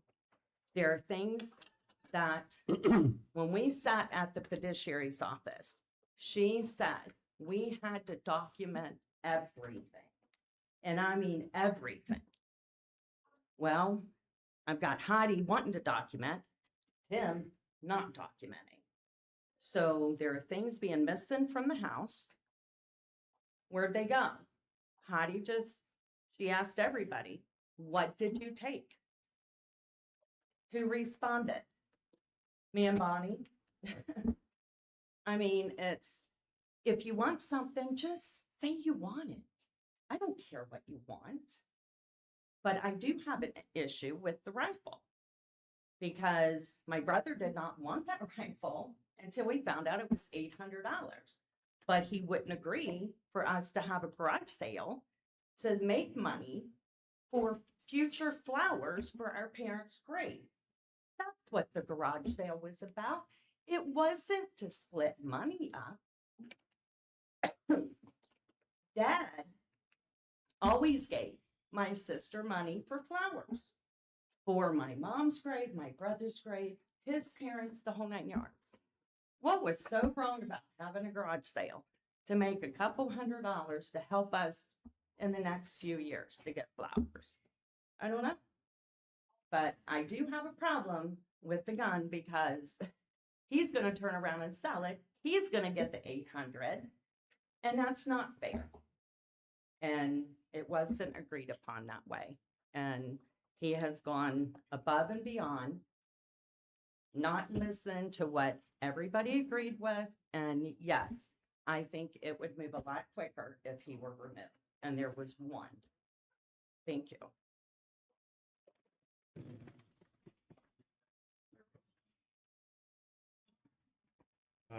This commission's options regarding the estate of Mr. Ellis are threefold. It is to, one, accept the petition on its face, removing Mr. Ellis as co-executor. Two, to deny the petition on its face, keeping Mr. Ellis as co-executor and in effect ignoring the petition. And three, to, as Attorney Delegati pointed out, appoint a fiduciary commissioner at the cost of the estate to gather more evidence and to advise this commission regarding the instant matter. As it stands, there are several allegations, as you've heard, and evidence to sift through in this case. Thus, a commissioner may aid this body moving forward. So Will, on April the 26th, your office was notified of the estate or of the death. And then there was a 30-day extension requested, actually a 6-month extension requested. You granted 30 days. That's correct. Correct? Which took them to May 4th. It went beyond May. They timely filed with the 30-day extension. Yes. Okay, so after that, can you tell me the date that Mr. Ellis reached back to you with his correspondence? I believe that was early July of that was early July of 2026. Or he was responding to the petition. Yes, correct. Yes. But it was not in step with the extension that they'd requested that you had granted the 30 days. It was not within that. That's correct. That is correct. The extension request was due for the appraisement documents, the tax documents appraising the estate's assets, which requires both co-executors' signatures. I think the issue was availability for both co-executors to come together and sign that document or agree as to the value of certain assets. Hence, they asked for an extension. The extension was granted to a point of 30 days, and they did meet that deadline. I can tell you, I mean, I'll be the first to go and talk on my thoughts about this. I've heard nothing here today that warrants that there's massive fraud taking place or anything that, to me, that concerns that any one of these executors should be removed. I mean, the father put the will together. He made both of them co-executors. That was the decedent's terms. That's what he was looking to have done. I don't see anything here that's any kind of massive fraud. This is nothing more than personality conflicts and family squabbles. So I'm not willing to remove anyone from their executorship. I am willing to work with you, Will, to appoint a fiduciary supervisor, and that will in turn cost you money and drag this out longer. There's no opportunity. If you guys don't feel that you have an opportunity that you can work this out toward amongst yourselves, and that's what I would say. If I was talking to you, I would say, if you want to get this done in a timely manner, I'd put the personality conflicts aside and I would get it done. But I can't, that would be my suggestion to you. I'm not willing to remove either one of you as executors because I don't believe there's anything here warranted to remove you as executors. I think this is just family troubles, and sometimes it happens and it's not pretty. But those would be the two. I would recommend to you to try to figure this out on your own, because if we make the decision to appoint a fiduciary supervisor for you guys, it's going to cost your estate money and it's going to cost you time. The executor will, the fiduciary supervisor will have to do some digging and some investigating, and it will just drag things out. So that's my side. To your point, Mr. Hardy, we can craft an order that gives perhaps a 60-day agreement period before a commissioner is assigned. Mhm. That way it gives A both- cooling off period and maybe, Correct. And we can certainly, I can Yeah. craft that into an order for this commission's consideration. And so I believe on the table for Mr. Hardy's statement is. And please, any other commissioners, Yeah, please. please speak your Yeah, mind. no, I would absolutely support that, and John spoke first, so I gave the opportunity to honestly to break the ice, but at the same time, these people, they're still mourning, perhaps. And I think when I sit there and I listen to them talk about one another, I truly believe that they love one another, but they've met an impasse with some of their business decisions. Their father have asked them to come together and make these decisions for his last will and testament to be completed. And I would certainly be willing to give an extension to that with a time period that if this is not settled in this fashion, that it comes back before us and a fiduciary supervisor will be appointed. Okay. I can draft an order to that effect. I would need a time period that you would like, whether it be 30, 60, 90 days. I think 60 probably. 60 days. Okay. Yeah, because they have to get the real estate prepared for sale. Okay. Correct? That's what I understand. Still have some work. He still has some one for. Furniture and stuff like that. And Will, you can monitor to know if it's going in the right direction or not, and then it's, Yeah, of course. But they need a time frame though. I would ask you to go back to the time period before the death of your dad. Because I think that you all treated each other respectfully and everything else before these issues came up. So please take a step back, go back to that time and follow your dad's wishes and get this accomplished. Because if not, we will make the ruling to remove both of you and appoint a fiduciary supervisor. All right. I would ask for a 60-day. Yes, sir. Will, on your order. Yes, sir. Please. I will prepare that and have it for signature at the latest at the end of business tomorrow. Very good. Thank you. Thank you. you.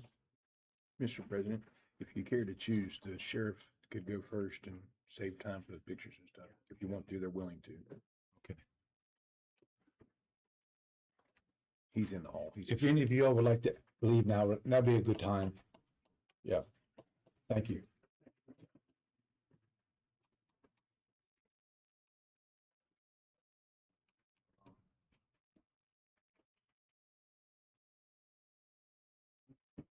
Want to take bets on that, to get it done? To take the Bearcat up first and then do your thing. Yeah, we'll do that.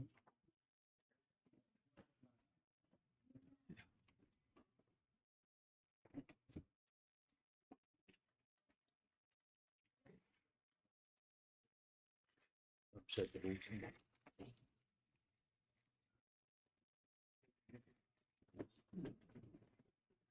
Lunch? No, I'm good. Lunch? Get on record. Yeah. Please take two.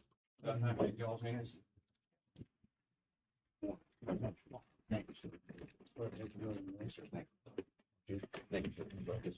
I'm very sorry about your mom. What a sweet lady. Yes, sir, she is. Two really sweet lady. Hey, good fella. Morning, sir. Tom, how are you? How you doing? Hey, good to see you.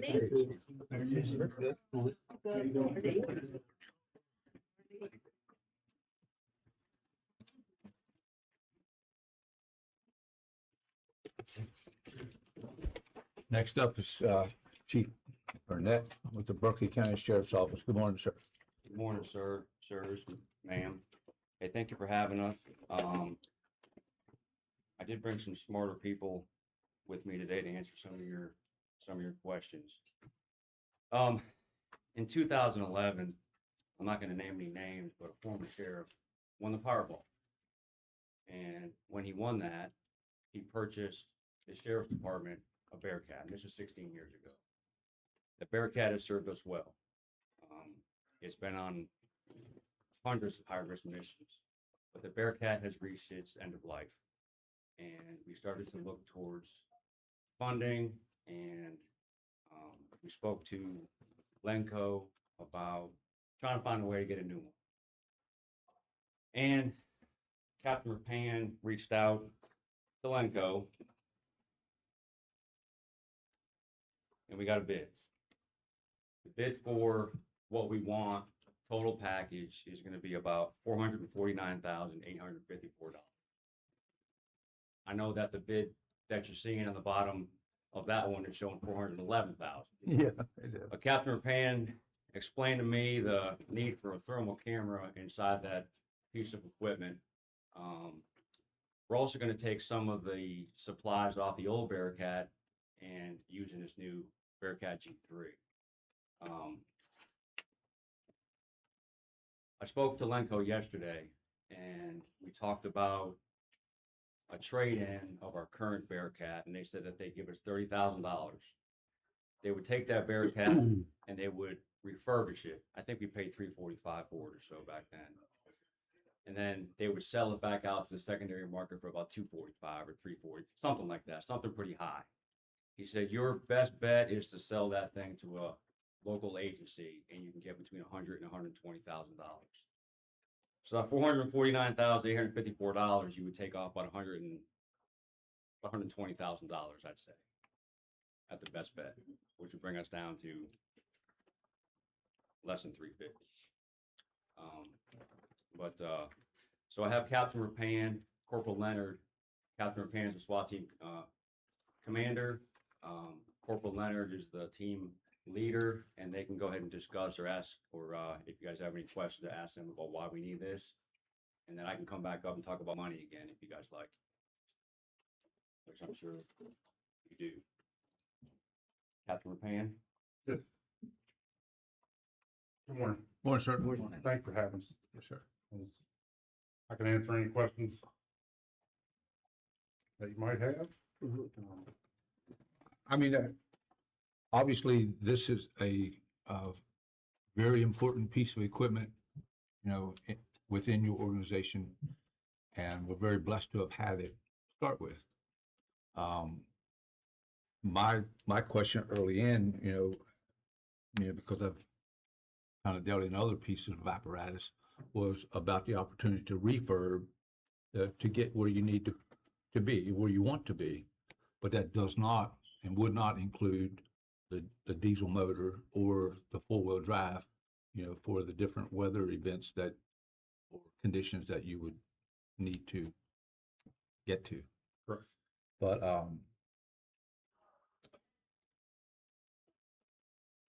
as far as the equipment stuff, you know what you need. That's not what I know. You know, you guys know what you need to protect yourselves to go do the job that you've been asked to do. So the 2010 Bearcat, that platform, I mean, it was originally made for, in city settings. It's a dual lead. It's only 2 doors, where the new G3s, like you said, the 4-door. They set a little higher. They're only 4 wheels. They're not dual wheel. The diesel engine for the powertrain.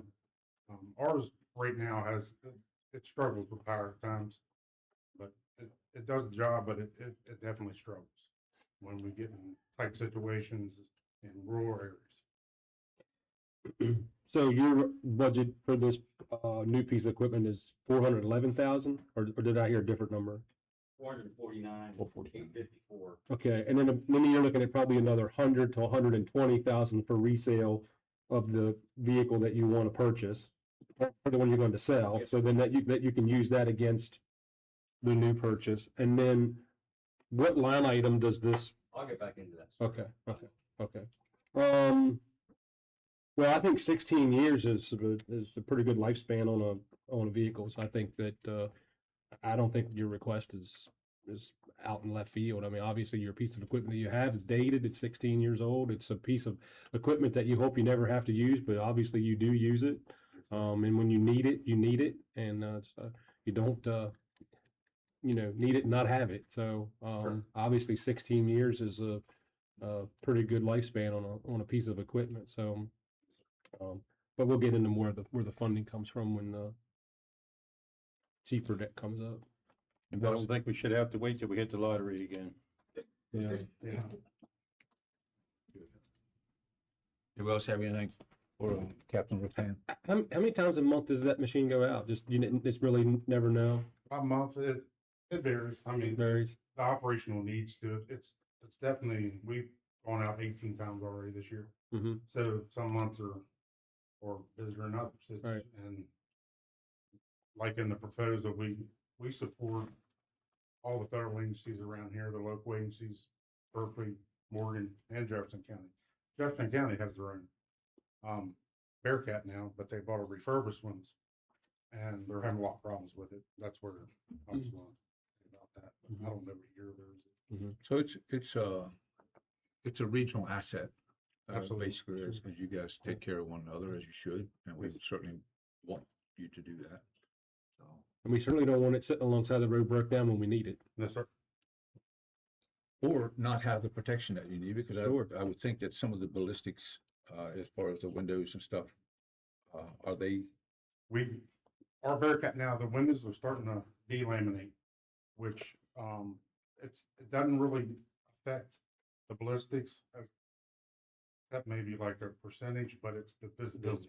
When they delaminate, you've seen how windows, they're starting to peel, and it affects the visibility out. So that would be probably around $20,000. I did a quote on it about 4 years ago, and it's 15,000. And then we'd have to hire somebody like Safe Life or something like that to put it in once they ship it to us. So it'd probably be around 20,000 to repair just the windows. I don't have anything else for you, Captain. If the chief Tell us how we're gonna pay for it, chief. Thank you. Thank you, sir. Thank you, sir. If I can just state something really quick about the importance of this Bearcat, I remember back 3 years ago in Fairfax Street, we had a guy up in the second story window shooting down at a bunch of our officers. And I was there and I was hunkered behind the Dodge Durango while this guy's shooting at us. And I remember that Bearcat being there, and I thought, man, that thing would be nice if the state police could have something like that. And the sheriff's department had it, and that thing took a few rounds, and it popped the tire. Well, it didn't pop the tire, but it put a hole in one of the tires. So, all right, let's talk about money. So 449,000, let's just say 450. We sell that thing for 120. There's a 18-month build. So say we sign the bid today. It's going to take them 18 months to build it and get to our door. Okay. Because they build about 200 a year. So currently, I think you guys know that we try to save taxpayers as much money as we possibly can. And I don't think we spend a lot of taxpayer money for the equipment that we wanted. And this is going to be the same thing. There's going to be no taxpayer funds per se. There's no property tax money that's going to be used to buy this piece of equipment. So currently, right now, in our budget, we have, and I'm not saying that it's going to come from this, but I'm just saying currently in our budget, we have $200,000 sitting in the gun fund, which since the sheriff came in office, we haven't really touched that at all. So that's just been building up since we got in the office. There's about $150,000 in seizure money. Now that's seized assets money that's been sitting there for a while. We did use a lot of that money to purchase our weapons. We have currently in that line, there's $250,000. We owe Atlantic Tactical right around $106,000, give or take a few $1,000s for those rifles. So that's going to leave us $150,000. So that's $350 right there. Now there's another line. It's called Fund 102. Fund 102, and that is money that's been coming in from ICE. So the money that ICE has reimbursed us for vehicles, for equipment, for IT, currently right now is about $550,000 minus the 58 that we just purchased a vehicle from. So just say $500,000 is currently inside that account. Now, from that $500,000, about $148,000 has to be used for like computers and IT equipment. $300,000 of that right now can be used towards this Bearcat, if needed. There's also, I'm waiting for an invoice to come through that I put through about 2 months ago for $930,000. Half of that's going to be for like computers and IT, and the other half can be used towards this Bearcat. So within the 18-month period of time, there's plenty of money here to purchase this piece of equipment. And again, no cost to the taxpayers. Yeah. Good with it. Yeah, I mean, it's not very often you come here and say, hey, look, I think I've got the money to take care of this. So I appreciate that. We don't ask for much, but when we do, Well, you almost made me smirk a little bit when you said that. we don't ask for much, but when we do, we have the money for it. You lift enough revenue to buy 2 of them, so, but we'll just settle for one. Easy. We'll just settle for one. Okay, sir. You know, Your time. it's just like, you know, we have a responsibility to you all to try and keep you guys as safe as we possibly can while you're taking care of people that are misbehaving. So, well, I saw Captain Rapan's got it saying that SWAT is who the police call for help. And that's true. Yeah. And that's true. So you come with a financial plan to get you where you need to be with the equipment, and that's something I feel very confident that we absolutely support. Mr. President, before you make the motion, should be noted that this is a sole source opportunity, so you won't have to bid it if you choose to approve today. Right. One place to get them. That's right. Now, can I send you a new quote that's going to have the thermal camera in it as well? So the $449,854. The current quote that you see, the $411,000, that doesn't have the thermal camera. You're going to update your quote with this. Yeah, sure. All right. You ready for a motion? I am. I'll be glad to make that motion. That way allow the sheriff's department to make that purchase. Second. Been properly moved in second. Is there any further discussion? All in favor, say aye. Aye. Aye. Opposed? Ayes have it. Thank you. Thank you all for your time. Appreciate you all. Thank you. Bye, have a good day. You boys are going pretty deep today. Yeah. Just hope when I come home, I don't see the new one in my driveway. Yeah. I was just curious. Bye.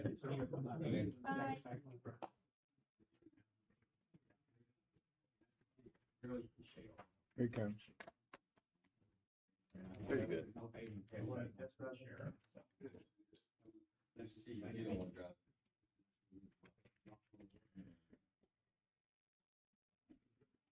You think this family will work it out?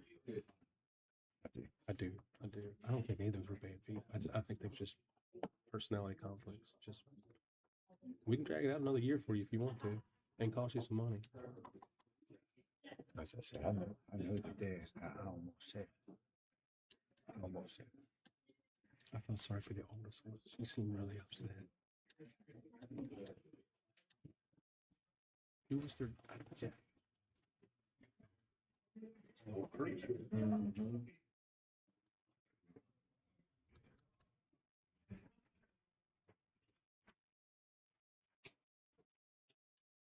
What everybody had.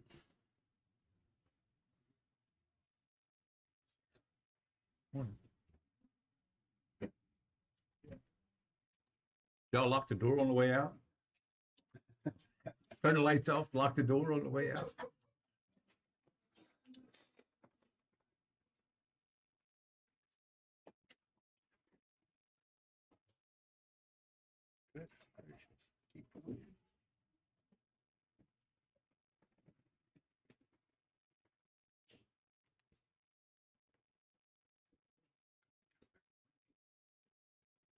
More than showed up for the hot dogs.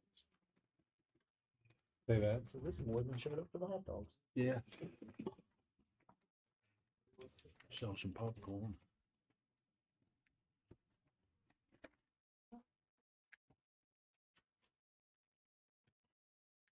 Next up, Tim Zaya.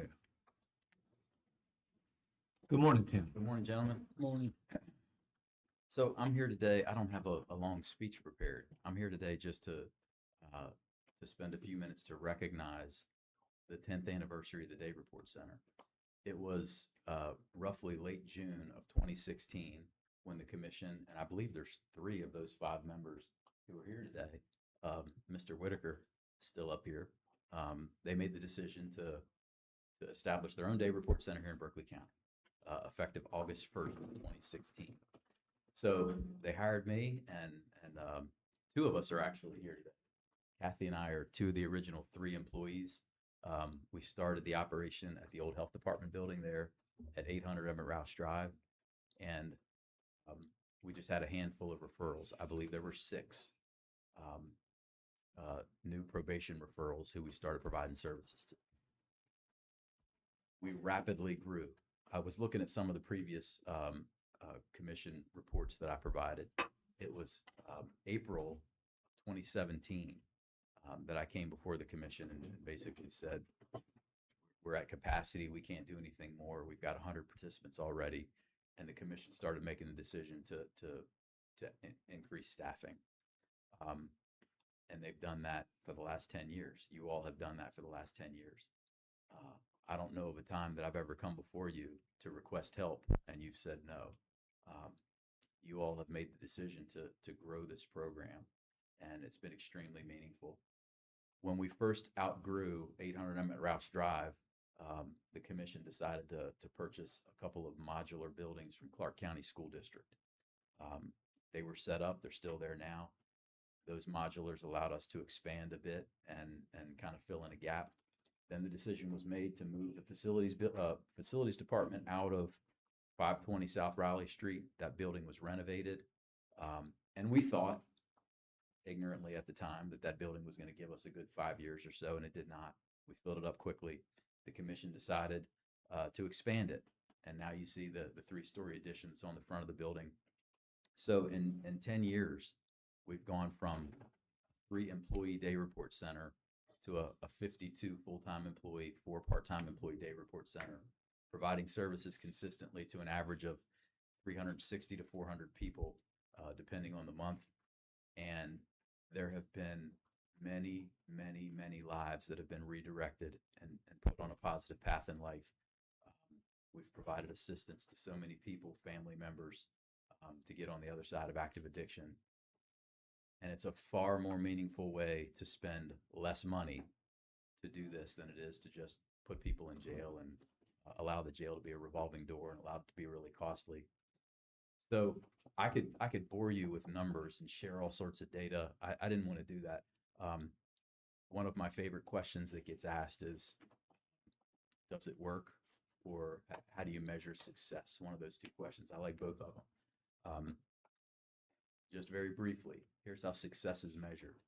Programs like this must track recidivism for people who have moved through the program and completed the program. That's the only meaningful way to prove success.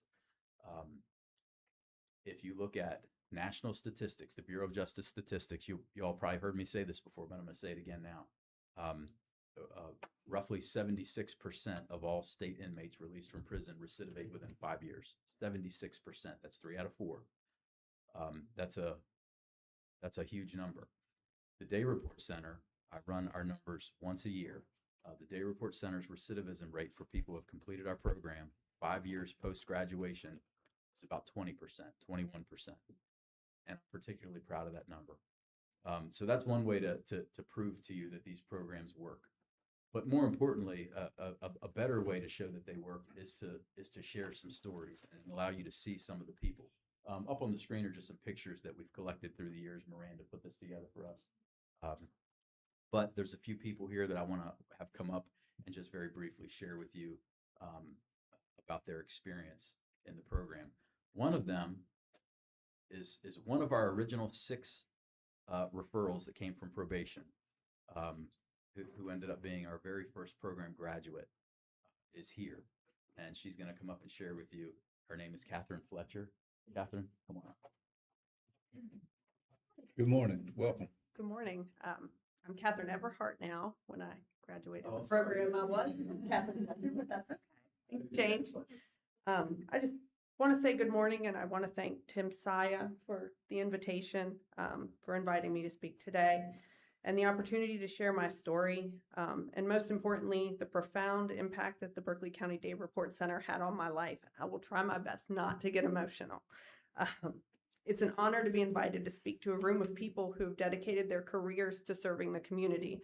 Many of you make decisions every day that affect the lives of people who are struggling, often during the darkest and most difficult seasons of their lives. You may not always get to see the long-term results of your work, but I'm standing today as one of those results. My hope is that by sharing a little bit of my journey, you'll be reminded of the work you do that changes lives, restores family, and gives people the opportunity to build a future that is not imaginable.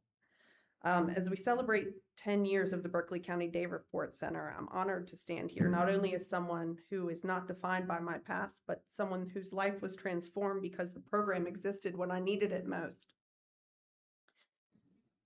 I'm not sharing my story because I'm unique, but because the story is proof that recovery is possible when people are given accountability, support, and hope. 10 years ago, I wasn't in front of audiences. I was simply trying to survive. My life became consumed by addiction, and with addiction came poor decisions, broken relationships, and lost opportunities in a future that felt impossible. So many people battling substance use disorder don't wake up and decide that's the life they want. Addiction took away my confidence, my purpose, and my ability to see beyond the next day.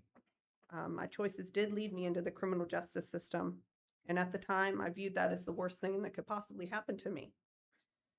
Today, I see it very different, because that path led me to the Day Report Center and gave me a chance to recover from a life of pain and addiction. Looking back, I can say that the Berkeley County Day Report Center became the foundation of my recovery. It wasn't a place just a place to report to. It became a place where someone finally believed I could become something more than my mistakes. At the start, Tim and Kathy were the first people I felt accountable to in recovery. There were many mornings when the 3 of us were the only people in the building. I consider myself very lucky that I had the opportunity to get to know them so well and experience the beginning of something so special. As the peer recovery coaches joined the staff, Dennis and Vinny became the mentors and inspiration I never knew I needed. No one lowered expectations for me. They held me accountable, and they expected me to show up, and they expected honesty and responsibility. Most importantly, they expected me to succeed when I wasn't even sure I believed that in myself.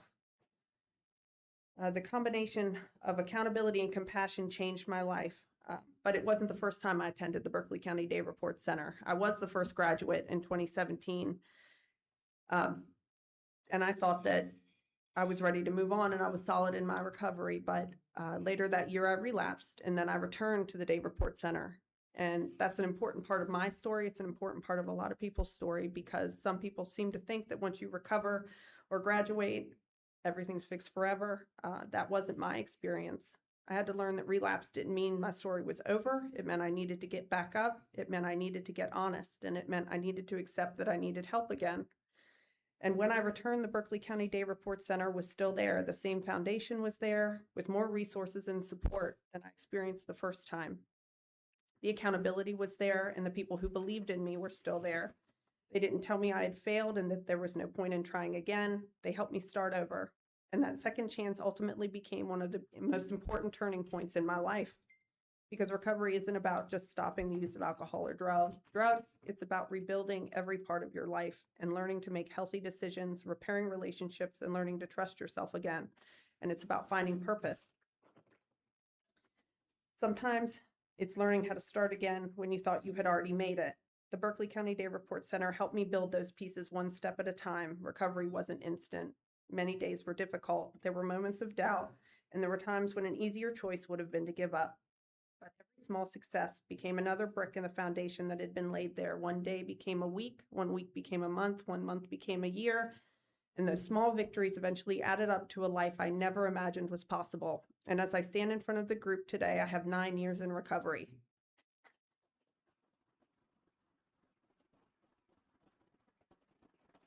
I want to share a little bit about what recovery has meant for me, and not just for me, but for my family. I have 3 children. My 2 oldest children have had the opportunity to watch their mother recover. They've watched me grow, and they've watched me become the mother that they always deserved. Not only have I earned their trust back, but I've become someone they can truly depend on. My youngest daughter is growing up with sober parents. She'll never have to know the version of her mother that addiction had created. She'll grow up knowing the mother that recovery allowed me to become. That's the generational impact of recovery and places like the Day Report Center. Recovery didn't just change my life, it changed my children's lives. It changed my family, and I know the decisions I make today will continue to impact my children and their future. That's something I'm very grateful for. Today, I've had opportunities that addiction told me I would never have. I've rebuilt relationships, regained trust, I've built a career. I became someone who contributes instead of simply surviving. Perhaps one of the greatest gifts recovery has given me is the opportunity to give back, to encourage someone who was once where I was, to remind them that their story isn't over, to remind families that the person that they love is still in there, and to remind communities that people struggling with addiction are not defined by the worst thing they have ever done. If I could say one thing to everyone in this room, it would simply be thank you. Thank you for supporting programs that focus on rehabilitation instead of giving up on people. Thank you for understanding that accountability and compassion are not opposites, they work together. Thank you for investing in services that create second chances, because I'm standing here today as living proof that those investments work. I'm proof that someone can enter the criminal justice system and find a path to recovery. I'm proof that someone can relapse and still find their way back. I'm proof that someone can rebuild trust, rebuild relationships, build a career, and become the parent their children deserve. I'm proof that recovery doesn't just save one life. It changes families, it changes children, it changes workplaces, and it changes communities. If even one person who walks through the doors of the Day Report Center leaves with the opportunity to rebuild their life, then every dollar, every hour, and every effort is worth it. Because somewhere today, someone is walking through those same doors, and they may be scared, they may be angry, and they may not believe they can change. They may have already tried once and failed, and they may not believe they deserve another chance. I know what that feels like, and I hope that the person finds what I found at the Berkeley County Day Report Center, a foundation strong enough to build an entirely new life. I hope they find people who will hold them accountable while still believing in them. I hope they're given the opportunity to try again, because recovery isn't easy. It requires work every single day, but it is possible. I know because I lived it. More than 9 years ago, I walked into the Berkeley County Day Report Center, carrying fear, uncertainty, and the weight of my past. And today I stand before you carrying gratitude. Gratitude for the people who believed in me when I couldn't believe in myself. Gratitude for the grace I was shown after my relapse and the opportunity to start again. Gratitude for the people who were willing to welcome me back and help me begin again. Gratitude for the mother, daughter, and wife I have become. And gratitude that my story did not end where my addiction wanted it to. My story's still being written, and I'm incredibly proud of the life I'm building today. So thank you for allowing me to share some of my journey. Thank you for continuing to make recovery possible for so many. because I know firsthand when you invest in people, when you give them accountability, support, and when you give them hope, you can change the trajectory of an entire life. And sometimes you don't just change one life, you change the lives of their children, you change the lives of their family, and you change the lives of everyone in the community. So thank you.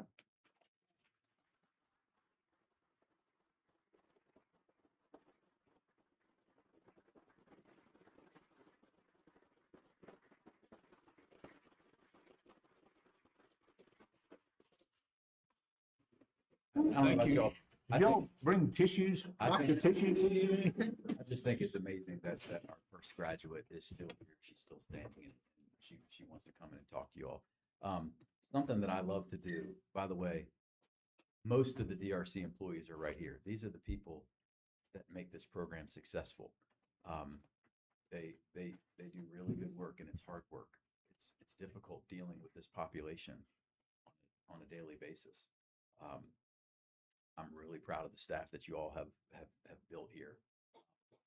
Something I love is when the staff draw my attention to a program participant that they believe would be valuable to bring on as an employee after graduation. It's something I love to do, is to hire people who have been through the program. We've had a number of them through the year, and I think currently, will you stand up if you're a graduate? So Penny back there is our very first program graduate that we hired. How long have you been with us now, Penny? 7.5 years. That's Penny Lang. And then I think Taylor was the next. Taylor is a drug court graduate, and she's been with us now. How long, Taylor? Almost four. Okay. And then the other four were hired close to the same time. I think Tara was next, then Joe, then Leslie, then Taryn, something like that. But they're all graduates. And a couple of them, I think, want to come up and share. Am I right? Taryn, you're one? Who else? Just Taryn? Okay, come on up, Taryn.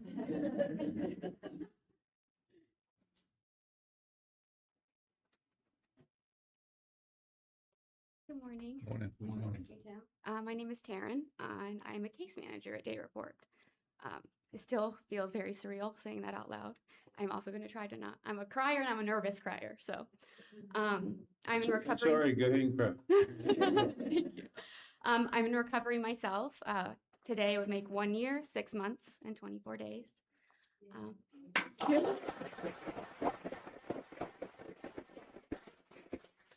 My first time in rehab, I couldn't shake a single question. When did alcohol and I become soulmates? I was 7 when I lost my father to alcoholism.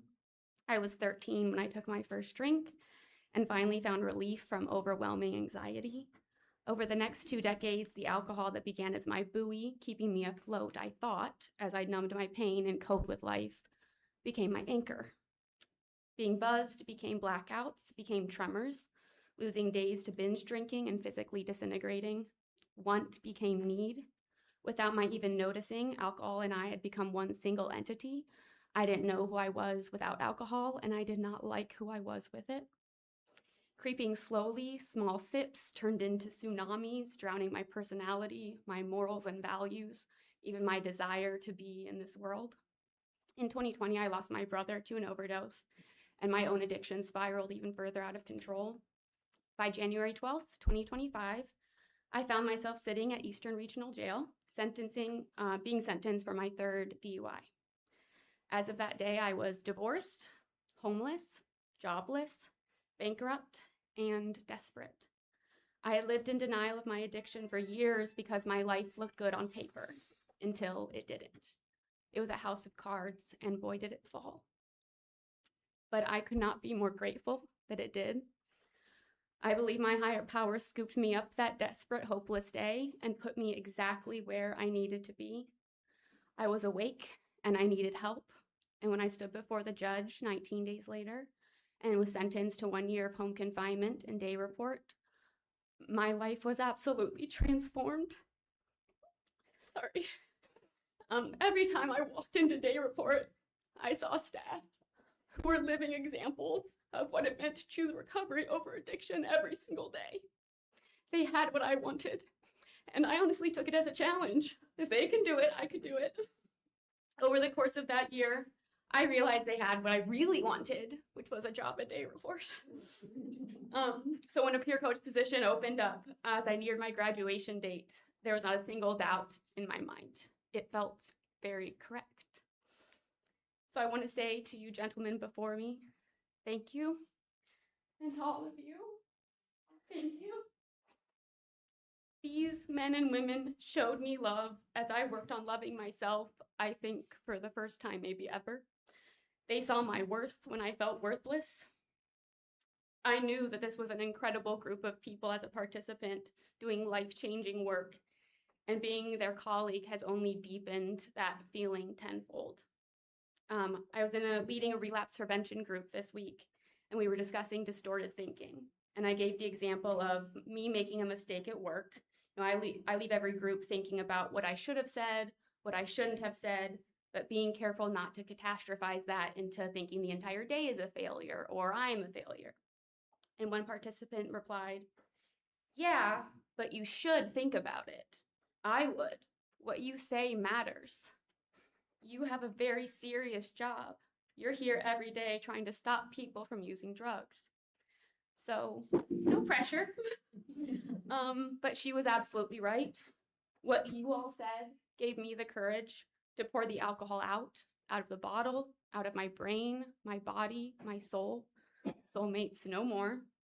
And I am truly honored each day to walk alongside participants and try to give them that same courage. And I am truly honored each day to walk alongside each of my colleagues. This is a serious job, but it is also a beautiful one. Thank you.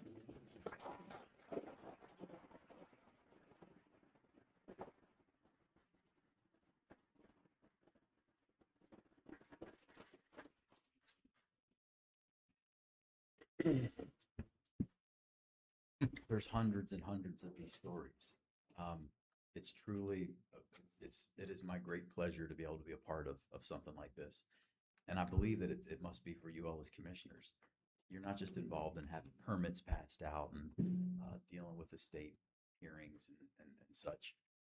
You're involved in assisting people with getting their lives back on track. You all have heard me say this before, I'll say it again. There is not a single addict out there, heroin addict, cocaine addict, alcoholic, that likes their condition. They want to be free from it. They just don't know how to do it. And we're in the business of showing them how, showing them the way. And many of us have been there, done that. I know former commissioners Delier and Copenhagen are here. I'm assuming Doug wants to come say something. Maybe he can too.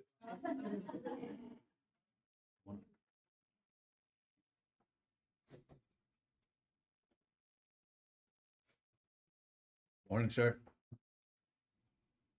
Been a while since I got teary-eyed, but I always do.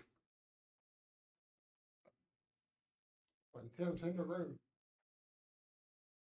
So, I just wanted to say, from a private county commissioner, and so proud of you.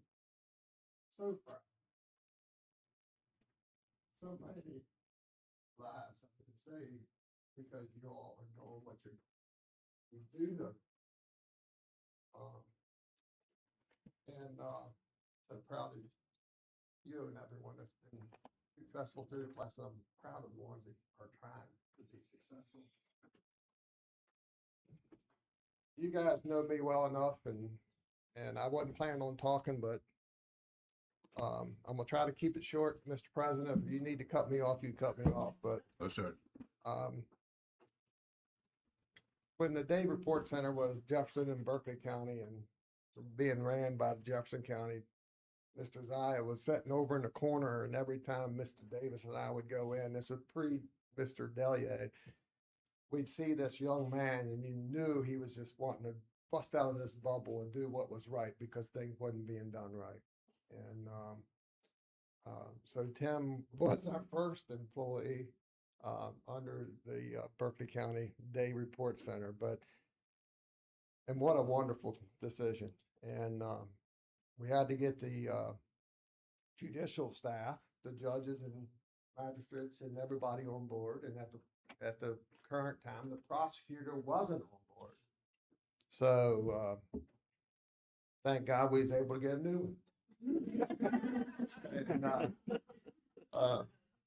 that was fun, you know, and because we knew that the Day Report Center could do exactly what you've been doing for 10 years.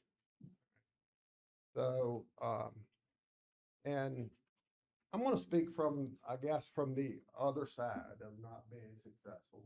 So many of you may know our story, but many of you don't. Our son struggled, Douglas struggled with alcohol.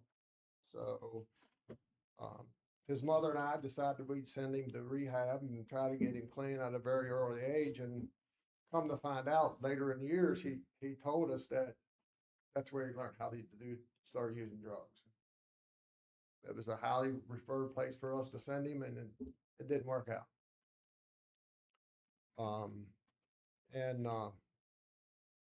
The one thing you know, as being a parent, is your number one job is to protect your children.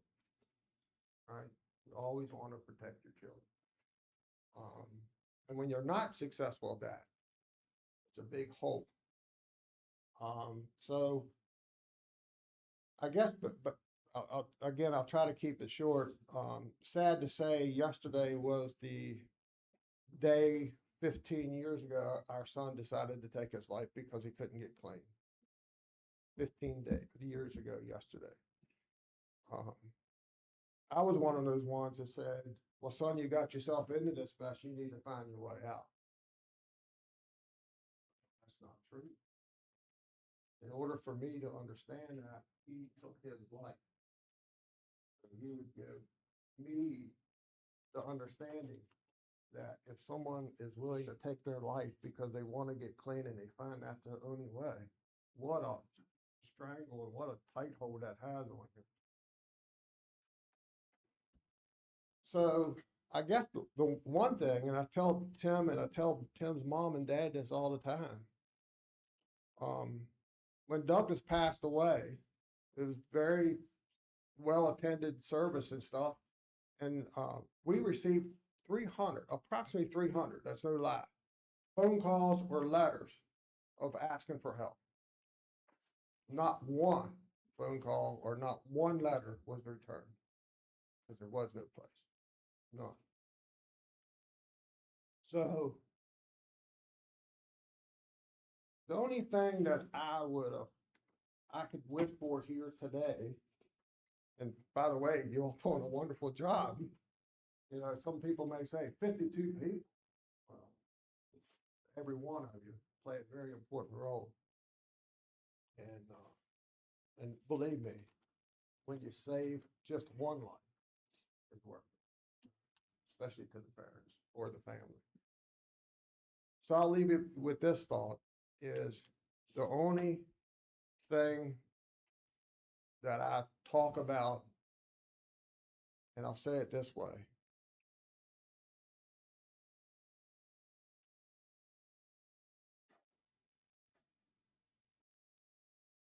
Our son decided to take his life 5 years too early.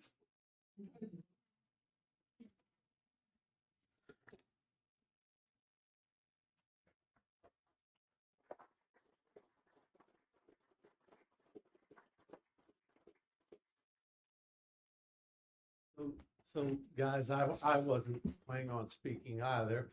Didn't even think about the thought. I just wanted to be here to share this moment because this is an amazing, amazing group we have in front of you guys, as well as you guys, because you guys are taking this program and supporting it and keeping it growing as the need comes. 25 years ago, my heart was broken because my son became an addict. And when he became an addict, I tried to find him help. And I was told 6 to 9 months to get in a program. Within the first 2 months, he had committed crimes and drug problems, and he was headed to prison. When I ran for county council, I had 2 things in mind, and I campaigned on those 2 things. One was to change our airport, and we have an amazing airport now as well. But the other was to help create and work to a goal to create what we have here today. And it was a selfish reason. It was because of the problems and the worry that I had to face every night, that when I got a phone call, it was going to be somebody calling me that my son was dead. And because of the addiction he had. And I truly, truly, for years and years and years, I expected to hear that. This group, and you guys have made that feeling go away. My son is 29 months clean, and he's on his way back from Massachusetts driving a tractor trailer right now. That would not have happened.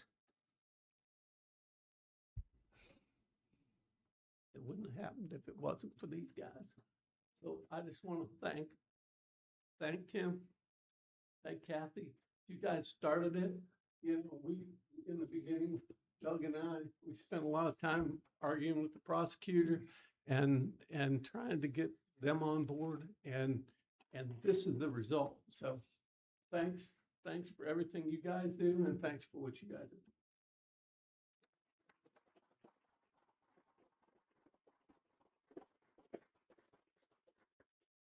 Last thing I want to say is just on a personal note. Alan, thank you for hiring me. I never imagined that I would have a job like this. And Gary, thank you for supporting me in this role now. I'm grateful to you both. I have a plaque. It's awesome. Aaliyah helped facilitate the making of the plaque. I'm going to share it here, and then obviously, if you all want to say anything, now's the time. When you're done, I want all the staff to come up and get a picture of Kathy right in the middle of the plaque.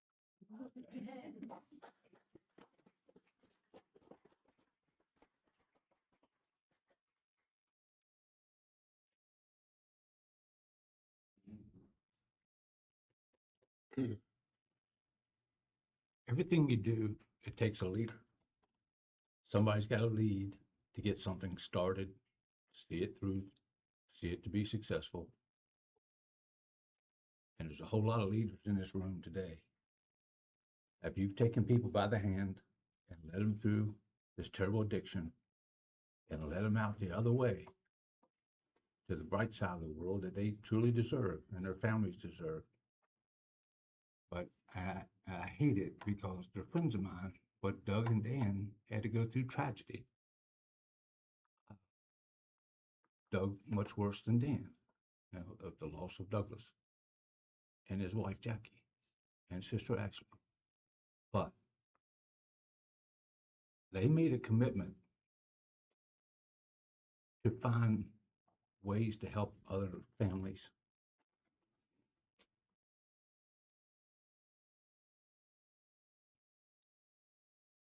And with the support of the county administrator, Davis, who believed in what they were doing,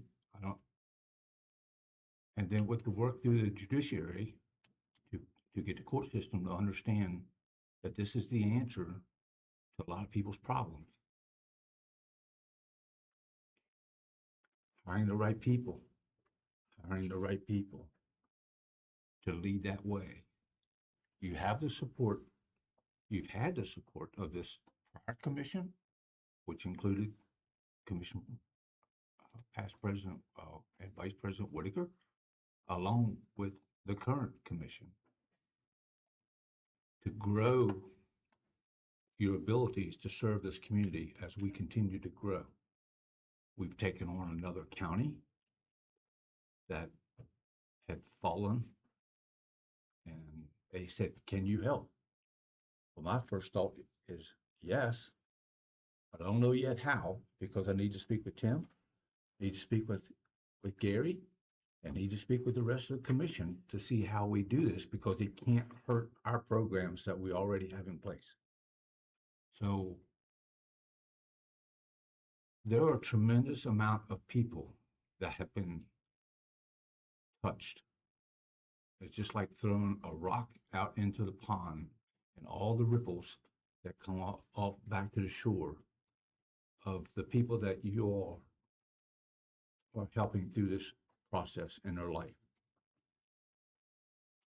I don't know where we would be without it today, I do believe that there would be a whole lot more fatalities through this addiction than we've suffered a bunch. Bunch of young families, young kids have deceased because of this addiction. And parents, they have that hole in their life for the rest of their life. So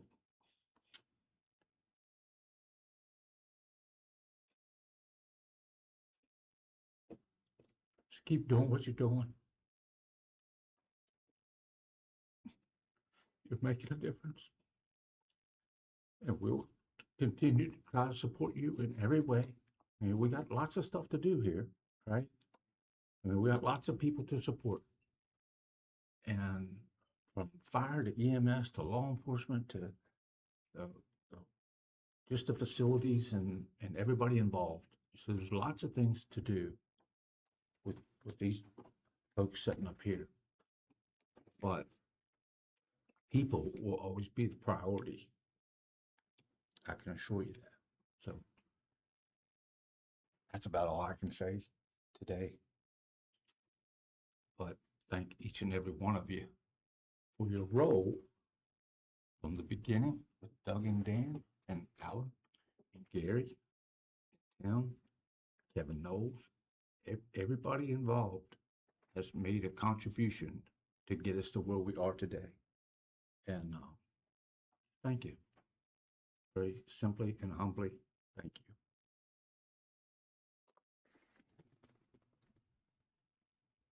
Gentlemen, anybody got anything to add? We had Tim at our annual conference for the County Commission Association in June at Stonewall Jackson, and he was the speaker about our day report center and all the things we're doing. And it really makes you proud to sit there as a commissioner listening to him, because he was an addict himself. Look what he's accomplished. But then the sad part of it is you think about all the counties in West Virginia that don't have a program like this, and how many people, particularly in southern West Virginia, that they're losing daily overdoses and things, and it's really sad, you know. And you wish you could share, Tim, with the whole state of West Virginia. We were trying to that day, and hopefully they're going back. But a lot of counties don't have the resources like we've had to be able to pull this off and do it. So, but it takes a great leader, and Tim's been that leader, and I know y'all have total trust in him, and we appreciate all of you, what you do for our community. Thank you. I hesitate to bring this up. 10 years ago, when I started my political career, I didn't really think too much about recovery. I'd worked in an industry where I dealt with people in active addiction and frustrated all the time, trying to find workers and help, and in my industry, plagued with people that are in active addiction, and I just thought we'll just arrest our way out of this. This is how we're going to fix this. I come to you today and tell you I couldn't have been more wrong. 10 years of being involved in politics and attending graduations. It's one of the biggest some conversations that I've had with Doug through the years really got me to expand my thinking and how this works and how this role and how this organization works. Being involved at the legislative level and understanding that this is a problem that we've been plagued upon, and there has to be multitude of different options for us to be able to work through this. And attending your all's graduations was one of the very first things. I went to a drug court graduation. Wow, I mean, it just really kind of changed me.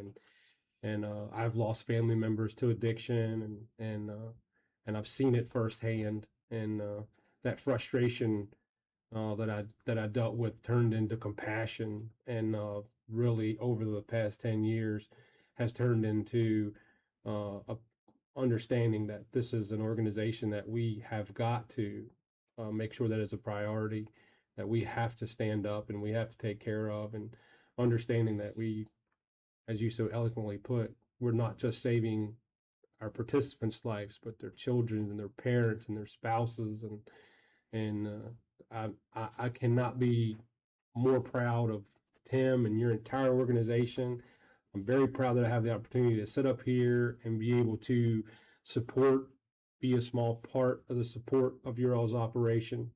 And I'm glad that God showed me the light, and I was able to see what an opportunity that you guys investing in people and people that have lost their way, and the frustration turned into me being able to see that. So I'm a little ashamed to admit that, but that's okay. I'd rather sit right here and tell you guys all that I believe in you. I believe in what you do.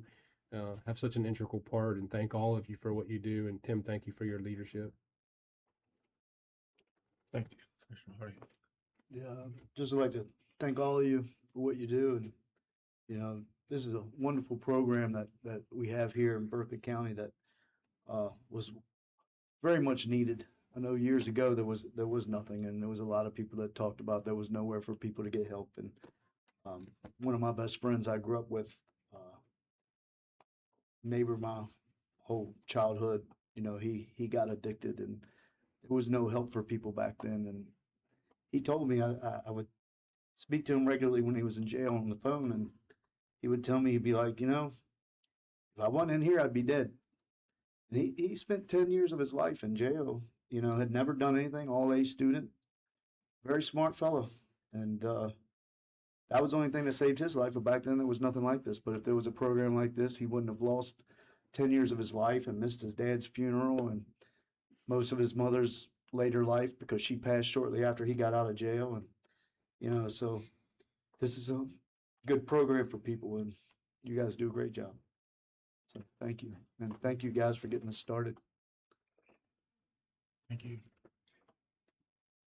Can't say a whole lot, but thank you.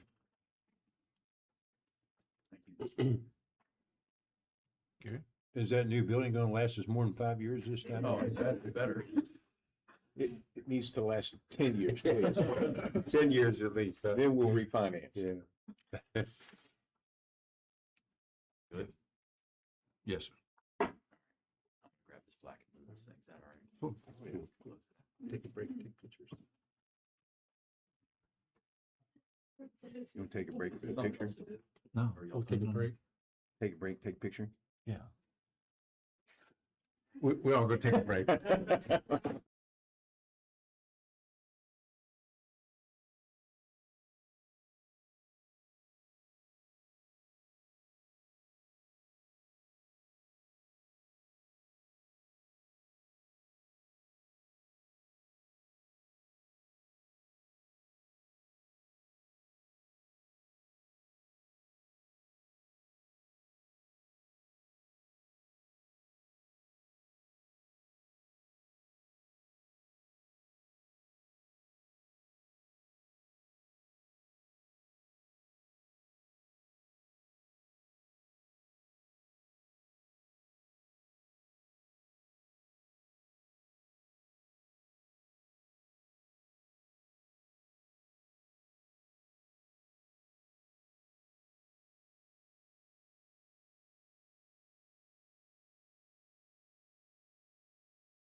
Okay, we're back in session. Next up, Gary Wine, County Administrator. Thank you, Mr. President. As you're aware, many of you have spoken to me and asked that we craft a resolution for the commission to take a position with regard to the Valley Link transmission line. You have one in your read ahead that we took a shot at and hope that it's crafted to your desire, and I'll turn it over to you to go from there if you so choose to approve, or if you like changes or whatever. Very good. Well, I'll just go ahead and read the proclamation and we'll go from there. Resolution, sir. I'm sorry, resolution. Whereas the Valley Link Transmission LLC, a joint venture involving Dominion Energy, Transport Energy, First Energy Transmission, has proposed a Valley North project, an approximately 260-mile, 765 kilowatt electric transmission line and associated substations extending from John Amos Power Plant in Putnam County, West Virginia, through numerous West Virginia counties to Frederick County, Maryland. And whereas the proposed route as presented at public open house held throughout the summer of 2026 would pass through and affect land in Berkeley County, West Virginia, and whereas construction of the project would require the acquisition of potential new rights-of-way across privately owned land, whereas the placement of the 765 kilovolt transmission towers and associated clearing could permanently alter the rural agricultural and scenic character of the affected land, diminish property values, farmland, disturb wildlife habitat, and create visual and environmental impacts that cannot be undone once construction occurs. And whereas the burden of hosting new transmission infrastructure easements and construction impacts would fall on the residents and the landowners of Berkeley County and other West Virginia counties along the route, while the primary economic benefit of the project would accrue to out-of-state load users, load centers, and utilities and developers involved. Whereas the residents of Berkeley County have expressed significant and widespread concern regarding the project's impact on private property, local government, and electric rates, and have called to local and state officials to oppose the project as proposed. Whereas the Berkeley County Commission has a duty to protect the property rights, economic interest, and quality of life of the citizens of Berkeley County. Therefore, be it resolved that the Berkeley County Commission do formally oppose the Valley Link Transmission Valley North project as currently proposed. And I will open it up for discussion. Then I'll lead the discussion. There has been, number one, I want to give credit to Valley Link and Dominion, or not Dominion, but Mon Power for holding the open house at the Holiday Inn to give folks an opportunity to come and see and ask questions and learn more about what's going on in Berkeley County with that particular project. And after listening to folks through phone calls, emails, or just in person, there's a lot of concern about the values of their property. There's concerns about environmental, their health. Those are probably the main, let alone the view shed that they feel is detrimental to the values of their homes. I spoke to a gentleman last night, one of two, who's actually considering moving out of state because of this. They've lived here all their lives. So this is real. I think it's a negative impact on this community. There are two other study routes in Virginia that the energy some of the energy will be going to.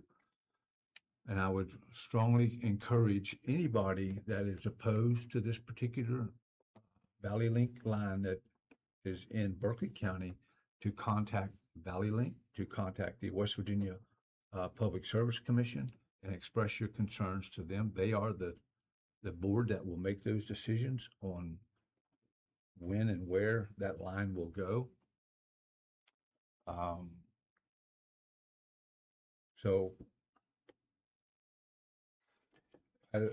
I think that the general public feels very, very small when it comes to arguing their points with Mon Power. And this is the board that that is hired and elected to represent them. And that's my position. Agreed. I've had a number of residents reach out to me personally, by email, by phone, by everything, and, not a single one is in favor of the transmission line, and I feel as a representative of the people of this community is that this is the right thing for us to do, is to pass this resolution, opposing the line. At our recent trip to Wheeling this past week, there was wasn't a organized plan meeting, but it was decided to have a discussion about the transmission line of the commission. The room was packed. Every county that was there was in that room. And the coalition was trying to be formed there's not a single county that this transmission line is proposed to go through that's in favor of this thing. And as a voice, individually, it's a lot weaker than as a voice as us all together. And so, and obviously there's two transmission lines. There's a Morrow line as well coming down from Pennsylvania. It's a 500 kV. But I look at it from my perspective, if it were my farm and my family's farm, would I want it coming through my farm? Absolutely not. So I'm going to vote to support this resolution. Mr. President, I've said this earlier today to you before the meeting, and I support the decision of every landowner and what they want to do with their property. I believe that's important that they have their property rights, whether it's for or against it. But I will not support any items from the transmission that would want to eminent domain. I couldn't do that. So I'm very much in support of this resolution. Very good. Thank you. Yes, I too support the resolution. I think that there's proposed routes that comes through Virginia. It's this commission's duty to protect our constituents, their property rights, the way that their properties will be affected. And there's lots of things that affect people's properties. The 765 kilovolt transmission lines, people do not really know what the effect of this is on people's personal health, the effects of their property, how it affects their livestock. Areas that cannot be used, the burden of their property values. And I find it somewhat little misleading as the transmission line is skipping through affluent communities in Virginia to come through the state of West Virginia. And the state of Virginia has adopted energy policies that have left them with energy shortages. At this time, the state of Virginia has 3 coal-fired power plants that are sitting idle that produce about only 20% of the energy that they could produce. So Virginia has taken it upon themselves to accept these policies. And if they need energy, then they can change their policies. There's no reason for West Virginia to have to bear the brunt of these power lines, these regional power lines, to supply this energy to Virginia for their data centers and whatever energies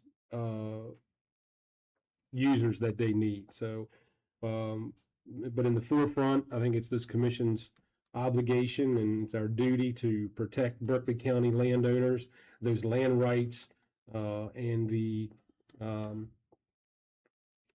values and of their property, both monetarily and personally. So, with that being said, I certainly do recognize this resolution and support it. Thanks, sir. Yeah. Commissioner Boyd. I fully support this. You know, there's a lot of other avenues they can take. We're just a small little piece of West Virginia and we're densely populated, and I don't think this needs to cut through here. There's other routes they could take with it. I support opposition to this. Very good. To follow up on what John said about the state of Virginia and their energy needs, he's absolutely right. They've closed their plants, but most of their energy now comes from Mount Storm, Grant County, West Virginia, and has for years and years and years. And now they just want more from West Virginia and keep wanting more. Well, they're more welcome to burn West Virginia coal. Just burn it in your own power plants. Yes, sir. Yeah, we'll get the coal too. Yeah, we'll get it to you. We got rail lines and trucks. All right. Need a motion to adopt the resolution. So moved, Mr. President. I second that. It's been properly moved second. Is there any further discussion? All in favor, say aye. Aye. Aye. Those opposed? Ayes have it. Thank you very much. That is going to end our business for the day. We do have need for executive session. Are there any items from the public? If not, I need a motion to go into executive session For, for legal matters. Mr. President, I move that we go into executive session for legal matters. We are in executive session.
Ready?